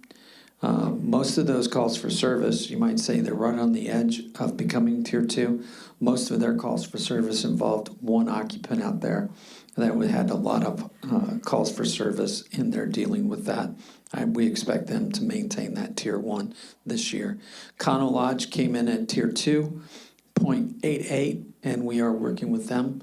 Fairfield Inn, 0.06, they're at Tier 1. Hampton Inn, 0.14 calls for service, they're at Tier 1. And Quality Inn, they're 0.12 calls for service, they're at Tier 1. So all good news across the board. Any questions? Go ahead. Just curious, how much drop has there been in the ratings over the last several years? They've been pretty consistent since I've been here as police chief. I know that there was a marked improvement, especially when there was COVID. But we don't generally have a lot of problems with hotels like we did. There was one that is no longer. But yeah, I think that this initiative has worked very well for the city of Belton. I think that when they started it, they took it from another city, and so. But I would say it's been very successful. Go ahead. Am I just not understanding this? Is Tier 3 the best tier? No. Tier 3 it's the worst. So when it was described to us, maybe I was just looking, okay. I'm sorry. I don't know if I just missed the heading when that was being described or what, but okay. Yeah. Tier 1 is the best. Tier 2 just That makes adds a heck of a lot more sense. I was very confused by that last slide because I was thinking it was opposite, so. Anything over 1 is bad. Less restrictive. Tier 1. Yep. Anybody else? Perfect, thank you. And next, we're going to talk about LexisNexis Buy Crash Portal. And so, PD staff, there was a conversation in department head by City Manager Joe Warren in regards to how could we best improve our customer service. And so, as a police staff, we discussed this over a period of several meetings, and eventually we may actually announce that we're taking debit card and credit card payments at our window. We're still working through that. That was our number one goal that we wanted to do this year to improve performance, but this is number 2. one of the biggest reasons that people come into the police department, citizens, attorneys, and insurance companies come in to get copies of police reports. And we do not have a mechanism where we can do it online. And so LexisNexis is a big company that gathers information, and especially when it comes to motor vehicles and motor vehicles that have been damaged, the VIN numbers, they provide that information to all kinds of businesses, insurance companies to provide a service, but they also have a mechanism where individuals can purchase that online. And so this PD researched this and was looking for better ways to meet customer needs, such as 24/7, 365 access to motor vehicle crash reports by LexisNexis through their portal, which is called a command center. We would put the link on our PD website, and the information would also be at the window. And then they could go to that portal, go into that, and purchase their crash report. This solution benefits our citizens with a convenient online service to monitor motor vehicle crash reports. LexisNexis is already getting this information from the state of Missouri. They have to wait till we upload it, and then the state of Missouri then allows them to get access. What they're trying to do through this agreement is come directly to us, get the crash reports before they get to the state of Missouri. It improves their efficiency and the availability of the reports, and then they will provide that access to citizens, attorneys, or insurance companies. And so it's a win-win.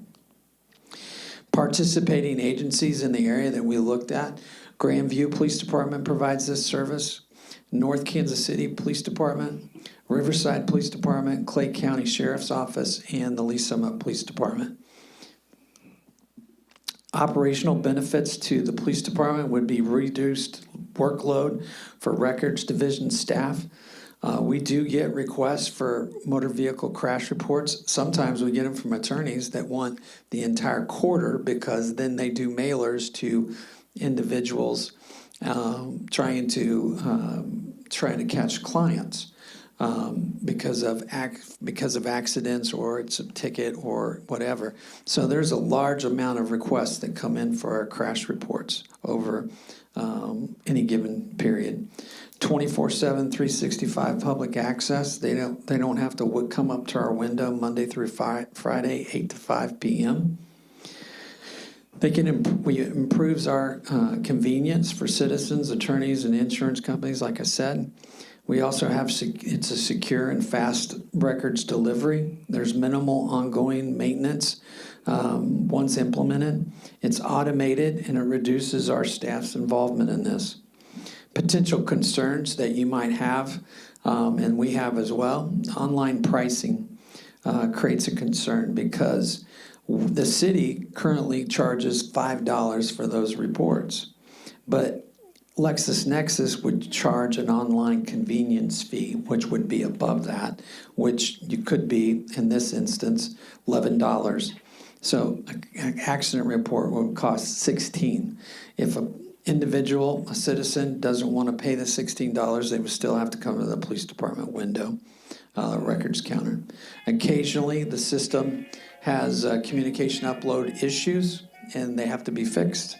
There's training of police staff, which remains important, and citizens might actually struggle with the online-only systems. However, in-person requests are still available at the records counter, and we're always open from Monday through Friday, 8 a.m. to 5 p.m. And so the agreement that we would be bringing next city council meeting would just be allowing them access. We don't pay anything for this service. Every month, LexisNexis would write us a check for $5 per report that that was sold online that had to deal with the city of Belton. Go ahead. So let's start with that last one. How would we know if there was 10 reports or 100 reports? Yeah, they report that monthly to us. Okay, so relying on them though. Yeah. So the delay, because you said people already have this available to them through the state.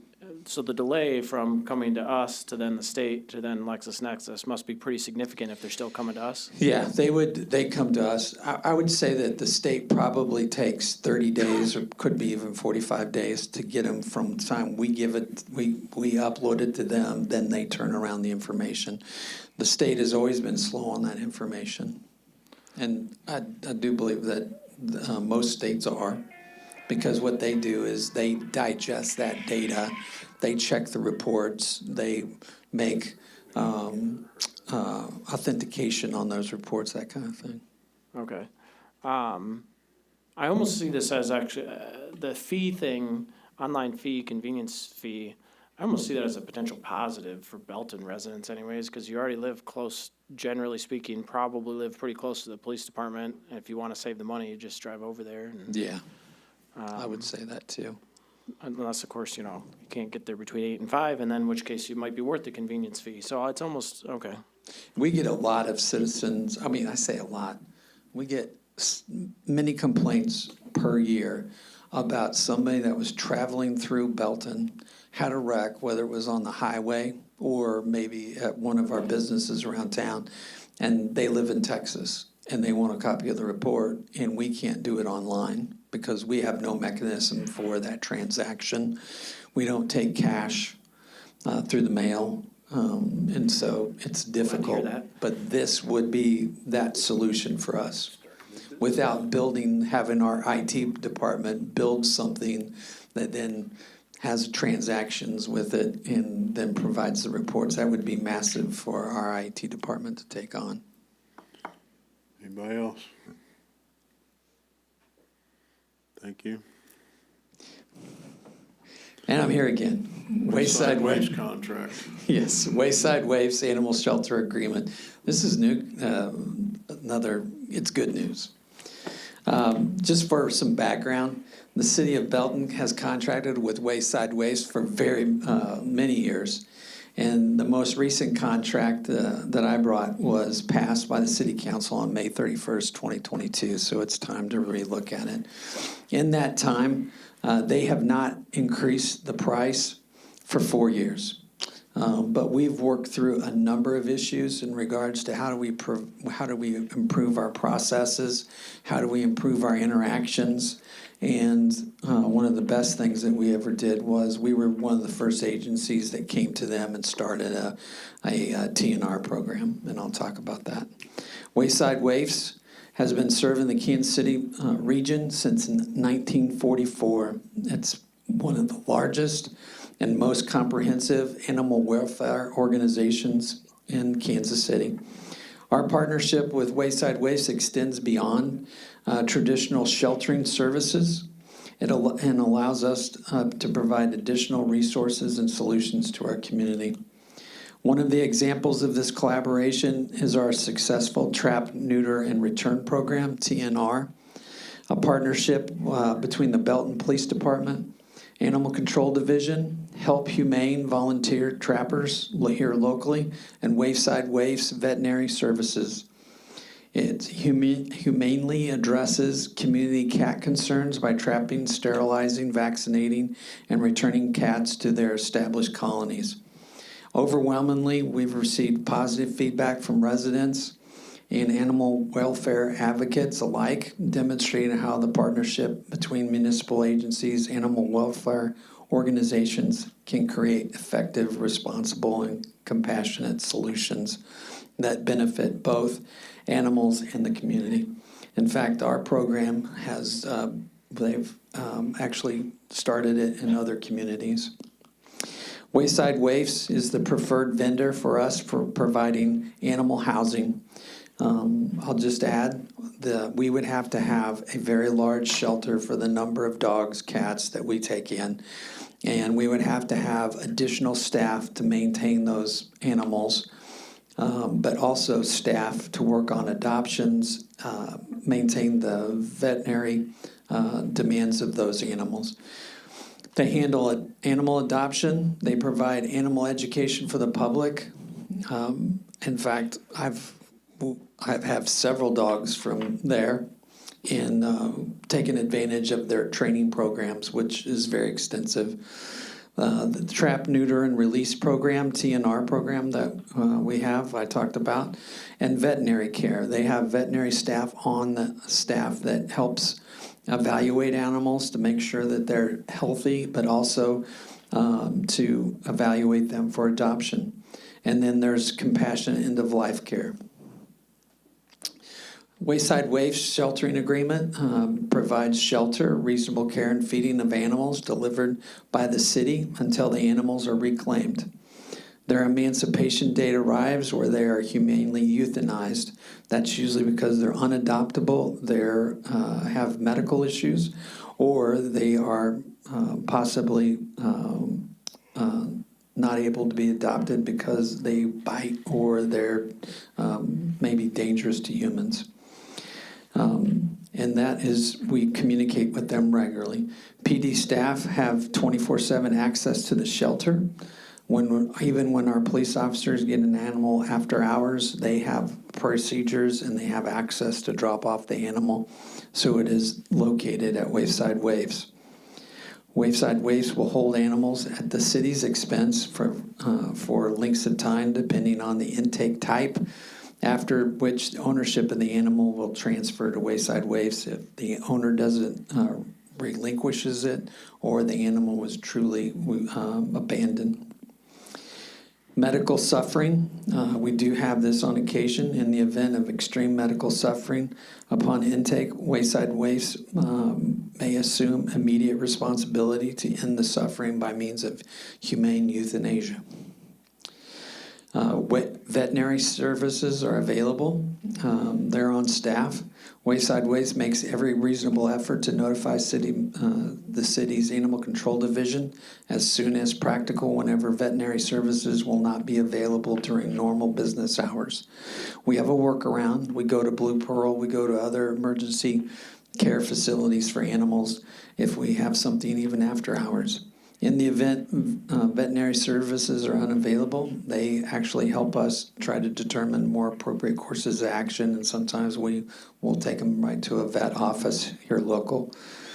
The city acknowledges in this agreement that there are unforeseen staffing shortages and emergencies that may prevent advance notice, and so we're talk to them routinely about issues. We also have monthly boarding and care fees. Boarding and care fees are the main component of our sheltering agreement. Currently, it is based on the number of animals, but it doesn't take into account some other things. And so they want to restructure that. They would like to go to a flat monthly fee of $3,750 per month. That would be easier for us to calculate as far as our budgeting as well. Any bite quarantine, hoarding cases, fees, or trap, neuter, and release fees will be addition to the flat monthly fee. We don't come across bite quarantine fees or hoarding case fees a lot, but it does happen on occasion. And so this is... I'm going to provide a calculation here in a minute that'll show you the breakdown for the last several years and then the current year and then what we have in our budget. Bite quarantine additional will be billed at a flat fee of $450 per animal. A lot of that has to do with being a dangerous animal that might have disease or might have some kind of problems or has to be evaluated. The other thing is there's a whole host of state statutes that kick in regards to dangerous animals and quarantining them away from the rest of the animals at their facility. Boarding cases is additional. If the city is engaged in resolving a hoarding issue, that will be bringing in more than 10 animals in one situation, they will assess an intake fee of $25 per animal for each animal over the 10 animals. And so they will go with us if we ask them to. There's been occasion when they have done this for us because we've run into this issue. Wayside would not charge for service, I think involving natural disaster. Wayside is unable to take care of the following animals: farm animals, birds, reptiles, and exotic animals. We take them to another vendor. And so, they do a terrific job with that. I think you might see in social media, last year we had 2 officers with a snake. I would not be caught dead with that picture, but we do come across that. Trap neuter release program, it's $35 per cat.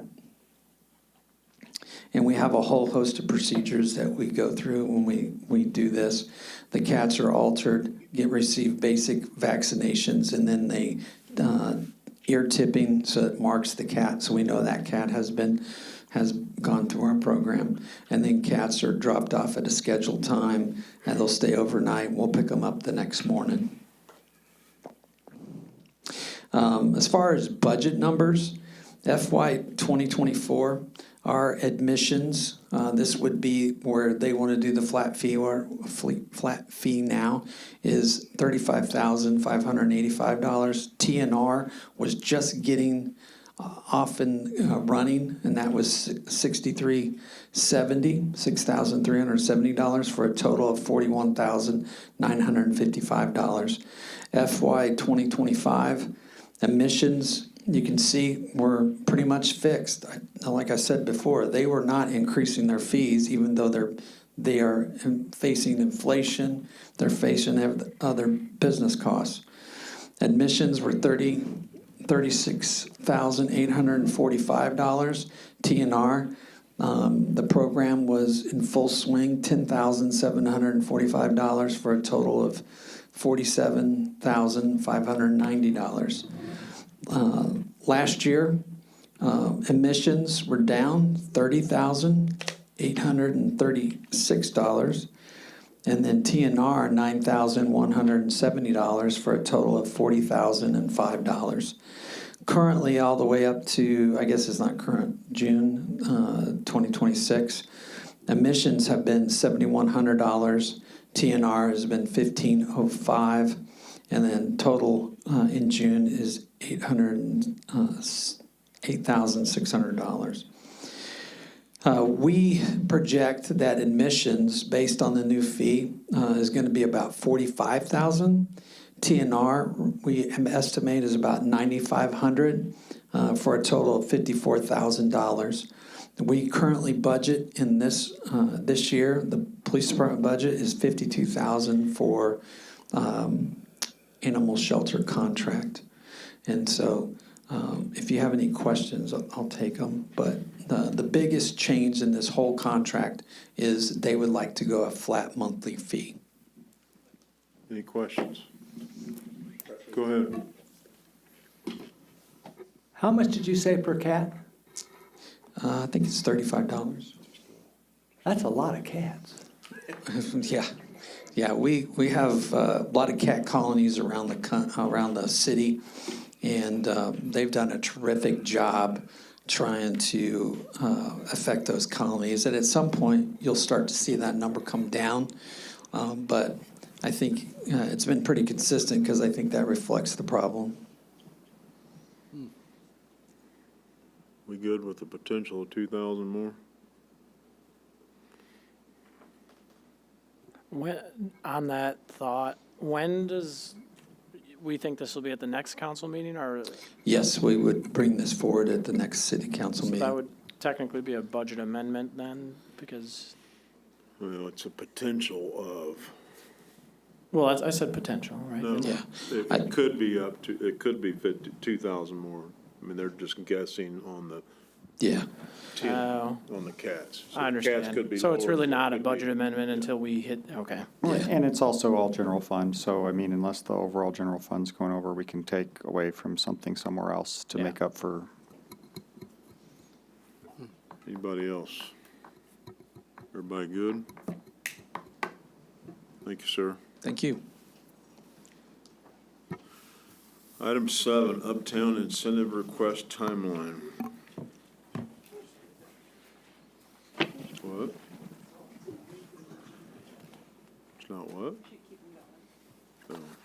You ready? Yeah, go ahead. Thank you, Mayor and Council. So as Mr. Burks makes his way to the lectern and the presentation gets put on the screen, I wanted to give just a quick timeline. A couple of things. So on the dais at your spots, I had placed a larger version of a slide that you'll see later in Tyler's presentation. I just wanted you to have it in front of you. One, really in the spirit of transparency, making sure that you all have the numbers that we're looking at from staff side as well as we're discussing with the developer on an ongoing basis. But also I think this spreadsheet does a really good job, and I don't want to step on Tyler's presentation, but it does a really good job of highlighting this project is unique for the city of Belton in that while we have a large entertainment user and while we have mixed use and pad sites and other retail and entertainment that we have been kind of moving forward with on the development side, this project also comes with a lot of public infrastructure improvements. We're going to have, several thousand feet worth of roadway, green space, stormwater improvements, water improvements, and other things. And so there are a lot of public infrastructure costs that are going to be needed. And what the spreadsheet in front of you really shows and highlights is, the sources and uses of some of the incentive tools that we'll be utilizing in this project and what exactly they're going to be going toward to support the project overall. And all of those items on the left side are public infrastructure or will be public infrastructure items once constructed. Also wanted to give council a quick update and kind of what we're anticipating and why we're bringing this back before you as a body tonight. So as council will remember, shortly after the first of the year, council approved an MOU with the developer that really gave staff some good guidance, as well as set some guardrails on how to engage the developer in use of some of these tools and the development of some of these tools. And then later in the year, I think it was about 2-3 months ago, we had the developer come back and provide kind of a high-level overview of where some of those negotiations were. And so tonight, what we're hoping to look at are really some of the finalized numbers on where these tools sit, so that, again, you have an opportunity to provide feedback, engage in some discussion with both, staff as well as the developer on those numbers and tools. Because our plan right now is, as we have some of the draft incentive documents or some of the documents being circulated between the attorneys, currently, our hope is that by mid-August, we'll be able to file some of the legal notifications and petitions for things like the CID, as well as the other legal notices that are required. And then we'd be able to have this in front of council for a first official discussion and vote at the second meeting in August, so that 8/25 meeting, within the second reading at the subsequent meeting. And then we'd be able to jump right in and immediately start with some of the CID meetings to allow the developer to start moving forward. Again, all of this is really just kind of foundational upon the kind of direction that we get tonight. But I feel you're going to see most of the numbers that we've been discussing over the last 6 to 9 months really haven't changed a whole lot. The tools that we're going to be utilizing have remained the same. And again, I've had some really good conversations with the developer and their attorneys as we've continued to build some of these items out for you tonight. And so with that, I'll hand it over to Tyler for any further discussion. All right, thank you, Mike. Appreciate it. Good to see you guys again. So I'll dive right into it. So the presentation tonight isn't too much different than what we did before, but as Mike mentioned earlier, I have some numbers later on that are a little more refined based upon our conversations based upon our conversations. So without further ado, Uptown District. So again, presentation very similar to last time. So I'll just kind of touch on some things because I think some people weren't here last time, but just project history, reintroduction of the project. I know you guys are very familiar with it, so I'll skim over some of these things. And then ultimately, project phasing. I know that there was a topic of discussion of how things are transpiring, so I'll give some more color on that as we go. And then the incentive request itself, and then of course the overall benefit to the community. And then we'll leave it open for questions after that. So again, this is very similar to what it was last time before. So just kind of giving a history of the project. So it was actually under a TIF. Under Christie Development, Y Belton Tax Increment Financing Development Plan, originally started back in 2007 and has since, several times as it's progressed, been amended and extended and things like that all the way up until 2023 and then more recently again in 2026 on that TIF, from my understanding, and I don't know all the details on it, but that TIF has performed pretty well on that. So projects like this. It's just a good example of how city incentives and cooperation and collaboration, for a better term, I guess, is beneficial to the overall community, not just the development itself. And then what it provided, I'm sorry, the project areas and their cost. Estimated project cost, project area 1, $43 million, and then project area 2, just under 20. And then include 2A in there. Overall, it's $65.7 million, so on and so forth. So the overall total project cost of that particular project was $146,884,000, and then the approved TIF on that was $35.25 million, about 24% of the project cost. So that seemed to be a pretty good recipe for success for that project. And then, of course, what it's done, it's catalyzed major private investment across the district, produced real commercial and development national tenants. I mean, of course, you see the lineup right there on that screen there of national tenants. It's attractive for outside investors. Public infrastructure, of course, that helped improve Turner Road. And it's substantially used, what it was intended to use at the end of the day. And then at the very end of at the end of it all, not just here, but, the Encore and Center 301 were probably sparks of something like this. Usually whenever you're looking at a new market from an outside investor standpoint, some of the things you look at are what's happening around the city, right? So something like this, it's got national recognition, Five Below, Academy Sports, et cetera. Now you start seeing other developers wanting to come in and saying, okay, this looks like a good spot for us. So just a good example of how things like this really work. Project reintroduction, of course, it's 40 acres. Actually, I lied. It's actually 41 and a half now, because we are purchasing this here and we are incorporating that into the district. So that has happened over time, as the project got approved and things like that. So we have confirmed that that piece is already zoned and it is ready for an FDP plan whenever we're ready to go. So that will be a future pad site as well, that old RV park that's sitting there now. 110,000 square feet of entertainment, roughly 30,000 plus square feet of restaurant retail, 600 units plus or minus of residential housing, 2 miles worth of walking and biking trails that kind of meander throughout there. And then all told, with all the green space, about 6 acres worth of green space kind of sprinkled throughout there with the storm ponds and that stream corridor that kind of goes through that southern multifamily area. And there's the pretty rendering we've all seen before. And there's the B&B, so we're still putting things in motion there. Got positive motion on that one from a financial standpoint on our end on that one. So things are moving forward. Project phasing. So first and foremost, we got to do the infrastructure. So that's where all of this incentive request is coming from, is all the horizontal costs that are associated with it. I dive into the nerdy details of the grading with you guys, but it'd probably bore you to death. But the site is actually sneaky challenging if you really look at it from a grading perspective. There's a lot of engineering work to even out the site. There's either going to be import or export of dirt at some point. So we're working on our further refinement of the engineering plan to do that. So all of that comes in first with the roads, right? So the roads is all encompassing of the overall site, mass grading, and then the roads and utilities that'll come in there. There is some rock.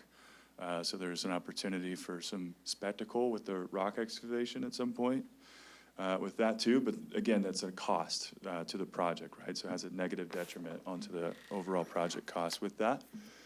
And then phase 2, and again, some of these will actually be,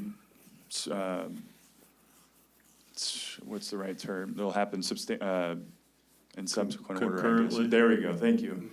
Concurrently. So multifamily phase 2, and then you have the entertainment, and we are having awesome conversations, and we do have some LOIs passing back and forth with restaurants right now. Some of them are completely out of market, haven't even been to the Kansas City market yet, so we're having some pretty good conversations there. But those would actually be simultaneous, that's the word I was looking for, simultaneous to the multifamily. So we have pretty good progress as far as what's happening with some of these users there. It's not all solved for yet, it won't be for quite some time, but making a lot of progress from the phasing standpoint. So you will see after the first set of roads are in, you'll start seeing building pads and things like that going simultaneously. And then the overall outline of the incentives that we're asking for, these are in the MOU, so nothing's really changed as far as what we're asking for. The Chapter 100, I'm sure you guys are all familiar with that. Community Improvement District, 1% sales tax on the district-wide retail.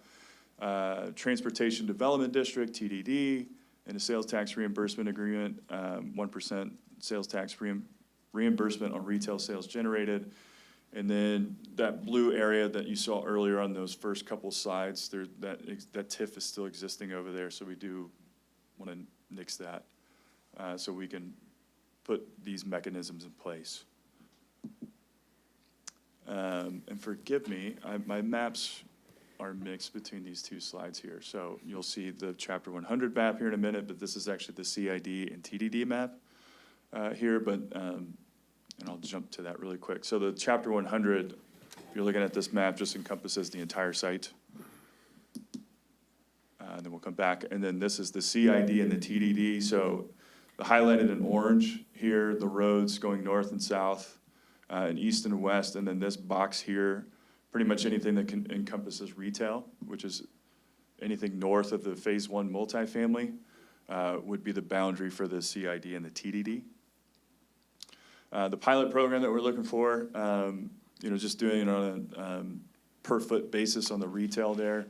Entertainment at 54 cents per square foot per year, with the 3% growth capped at CPI. Is what we have in the current agreements there. Pad sites, 82 cents a foot, same growth mechanisms there. And then mixed-use multifamily, so that would actually be a pilot on the units at 323. Actually, we have a flat with all of them. That's the thing that's changed, actually. It's just a flat pilot across all multifamily at $323 per unit per year. And again, everything increases at CPI. Then the Community Improvement District, 1% sales tax on retail located within the boundary, which you saw the boundary earlier. This is one thing that has changed too. I apologize, I didn't change this. We will do just a flat special assessment. So on the multifamily units, that is not mixed as you see here. It's actually $312.50. So each unit inside the district is going to contribute to the CID. So those multifamily owners, which will be one of them, but then we also have some partners as well, we will contribute to the CID to help pay for the road infrastructure and things like that.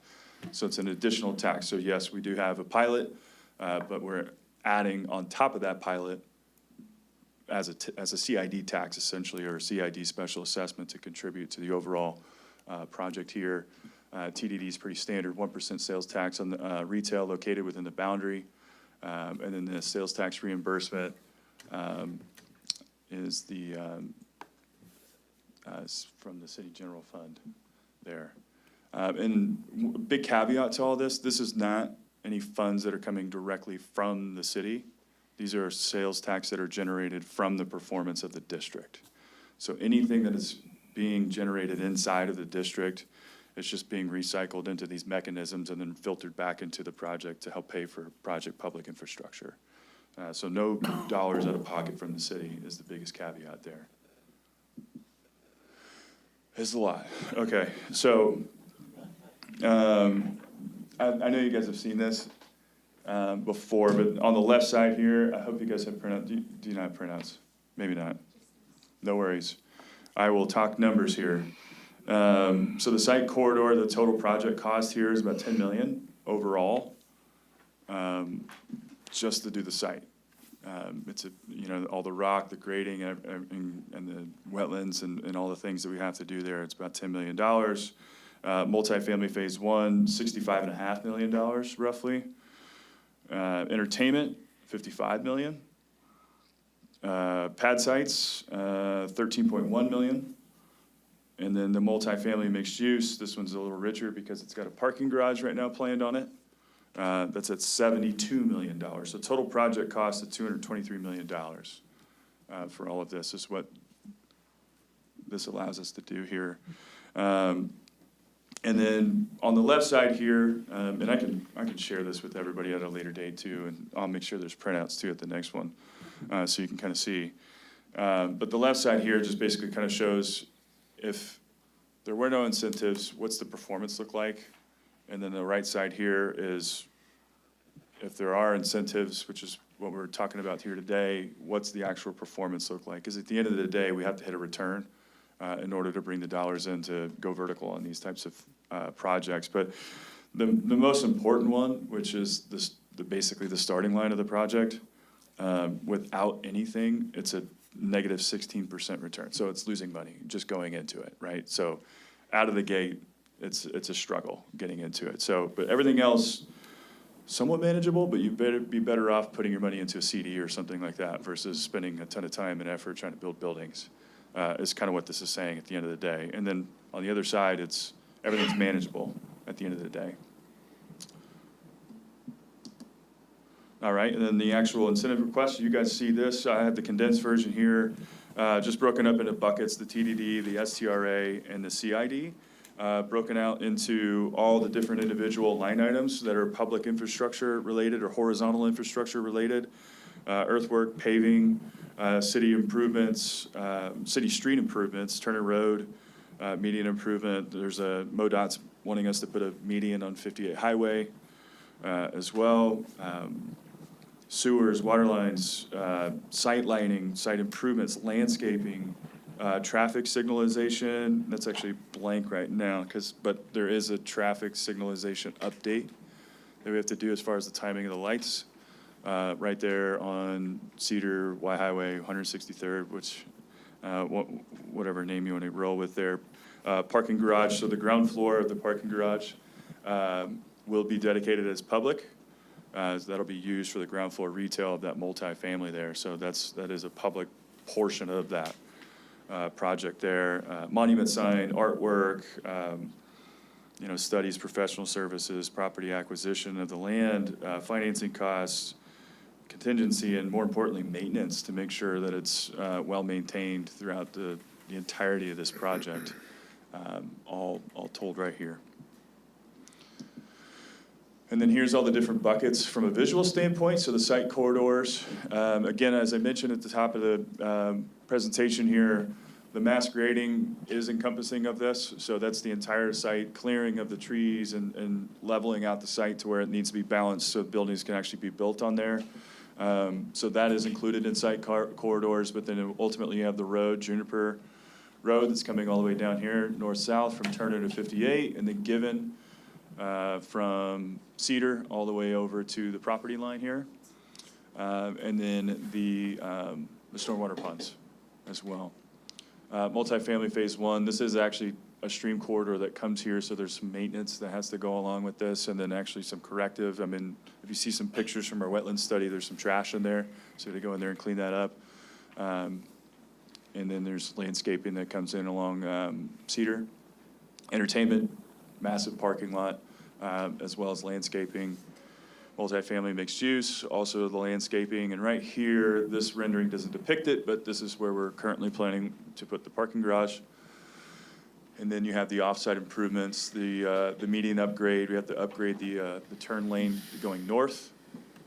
We have to, the queuing on that is too short at the moment, so we have to increase that. And then all of the streetlights need to be updated on their timing. And then 58 Highway right now, working with MoDOT on specifications for that. All right, and then the sales that are generated, this is recently updated based upon a lot of the conversations and LOIs that are being passed back and forth now. So it's actually better than last time, which is good.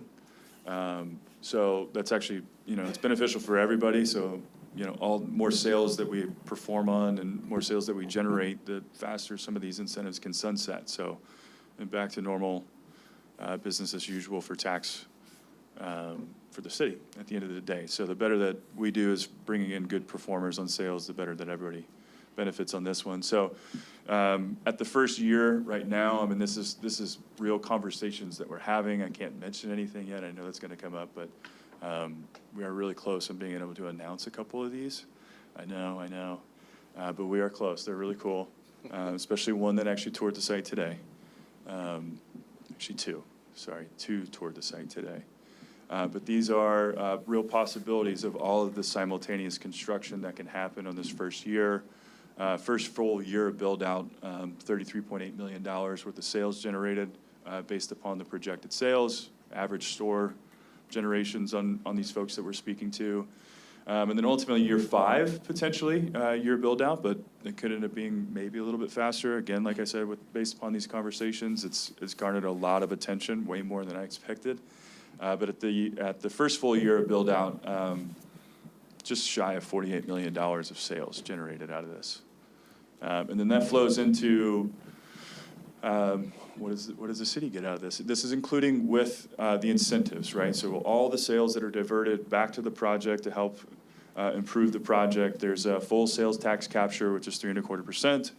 And then you have the sales tax reimbursement amount, which we have talked about capping right now at $400,000 a year, up for a certain amount of time. This only shows 10 years. And then so even with that, the sales tax reimbursement, you're generating up to, at year 5, $1.1 million worth of sales tax generated to the city, just as a normal tax. And then I have, Mike and the team has the full sheet, so if anybody wants to see what that total. Can you explain that a little bit more, because that's a question I got for you. Sure. When we're done, but explain that maybe staggering of the sales tax reimbursement to where the city would start seeing money for the general fund immediately, if possible. Yeah, so. Instead of it all going straight. Yeah, so how it's modeled out now is that, so the city has 3.25% total tax. Of that total tax, 1% is the general fund. And then anything that's generated inside the district, so not outside the district, so anything that's generated inside the district of that 3.25%, we're asking 1%, so basically that general fund comes back to the project as a reimbursement of all the costs that I mentioned earlier. And then that is capped on a yearly basis, right? Because the project's actually going to outperform, what is needed, right? Or what's counted as a qualified cost. There we go. Qualified cost is anything horizontal public. So we're capping that just to make sure that the city's not giving everything out. And so by year 3, we're projecting that cap will start to be hit. And then anything over that cap goes back to the general fund, right? And then this doesn't show it, but it's up to, what did we say, Mike? Year-wise? For STRA. 17 years, something like that, yeah. Okay, so 17 years. For that amount of time. Originally you had 15, so. Yeah, but then for that, we said, hey, we'll set a cap for this thing. So if the project outperforms, anything beyond 400,000, if it's 400,001 $1, then you're gonna get that extra $1 back to the general fund. If it goes up to $500,000, you get an extra $100,000, right? Which, if I were to pull up the old one, it would show at some point, I think in year like 12-ish, it starts hitting that number. Because we have a 2.5% year-over-year growth in the sales, just as a projection. So I would expect anywhere around 400 to 450 on average for that, though. So anything, like I said, over the 400 goes back to the general fund. And to be clear, that's just on the 1% general fund sales tax. Correct. All the other sales tax won't be affected. They will be collected and they will be submitted. Business as usual. Yep. All right. Yep. And then, so estimation, this is my estimate, so take it for what it's worth. That over 27 years, which is the max amount of time that we have on these, I know the TDD and all that stuff can go a little bit longer, but likely all that stuff's gonna be sunset by the end of the day. the total net sales tax to the city this is including the incentives, everything that's, with the sales tax reimbursement that's diverted back to the project, $44.8 million over 27 years is what we're projecting here. And then these are the actual, so this is the actual incentive ask amount here, the net present values in their buckets. So once this number, the net present value of that number is sunset, then everything goes back to normal. And I know you guys have seen a lot of this stuff. We don't need to dive into all the details, but I'll just kind of highlight some things here. This is just job creation, what the project's going to perform. I mean, there's a lot of moving pieces, a lot of people that are going to be working inside this thing. Number one is going to be starting with the construction jobs. At peak, construction, things are overlapping, right? Just all those simultaneous construction vertical builds are happening. Estimated about having 356 construction jobs at any one time. But total over the construction project, 533 construction jobs created over the life of the project, but overlapped at any one time. You probably won't see all 300 out there all at once, but there's going to be, those folks employed because of this project. Professional services, that's all of your engineers and all the folks that are doing the studies and all of those things, making sure that we're co-compliant. About 77 jobs in total, and then 53 of those folks will be overlapped at any one point. And then the direct on-site jobs, so the more permanent jobs that'll actually be on there. Your folks that are working at the movie theater, the folks that are working in the restaurants, and property managers and maintenance folks and things like that. Estimated about 626 jobs, 189 full-time jobs and 430 part-time jobs. Probably a lot of those are going to be kiddos from the high school that working at the movie theater and things like that. And then the on-site payroll, starting at full build-out, year one of full build-out. So project year 5 is what this is full build-out. So year 1 of full build-out, you got about an estimated $16.5 million worth of payroll coming in through this project. So that is dollars that's filtered into Belton's economy at the end of the day. And the total jobs created through this whole thing is a little over 1,200 jobs created. Of course, some of these are temporary, but then you've got your permanent ones that are hanging out. All right, and then you got your population growth. This is just based upon the multifamily. So this is not based upon any other factor. So there's just anybody who lives inside the district, that's it. And we are estimating at full build out by 2033, 638 new residents that just live here, right? Again, that's not mentioning anybody who moves here for these new jobs to other spots, just inside the district. And then the total new wages of these folks, at the end of the day, this is at full growth, year 10 of full growth, $21.5 million worth of wages that's coming in just for these folks that are living and working in here. And the property taxes, I kind of had a little fun on the side here, right? Your personal property tax to your car, things like that, right? So just any of these new residences, they're paying their tags here in Belton and things like that. Just an added $161,000 worth of additional tax that's coming in here because of this. And then permit fees, city parks, city planning and zoning and permitting, and there's about just shy of $2 million worth of permit fees just to get this thing going. That's going direct to the city. And then at the end of the day, obviously a lot of jobs here, new population growth, and this is probably the biggest one that I really like to look at. With the pilot, the Chapter 100 pilot, with the abatement on the taxes, it is what it is, right? And then also the diverting of taxes back to the project, and just the normal capture with those incentives in place over 27 years, 109 million. Originally, I had it at 100, but then based upon my new sales taxes that I generated, based upon the conversations that we're having, that's grown, right? Because things are actually happening faster, and we're actually getting people better than I originally projected from a sales perspective. It's not completely set in stone yet, but this is a pretty good projection. But at the end of the day, 109 million after 27 years, just normal taxes to the city with the incentives in place. And then with all the payroll, all the jobs, the actual taxes generated, the permit fees, et cetera, a little over $500 million in circulation throughout that 27 years for Belton. And then last but not least, I mean, this is what it's generating in taxes today, $100. Yeah.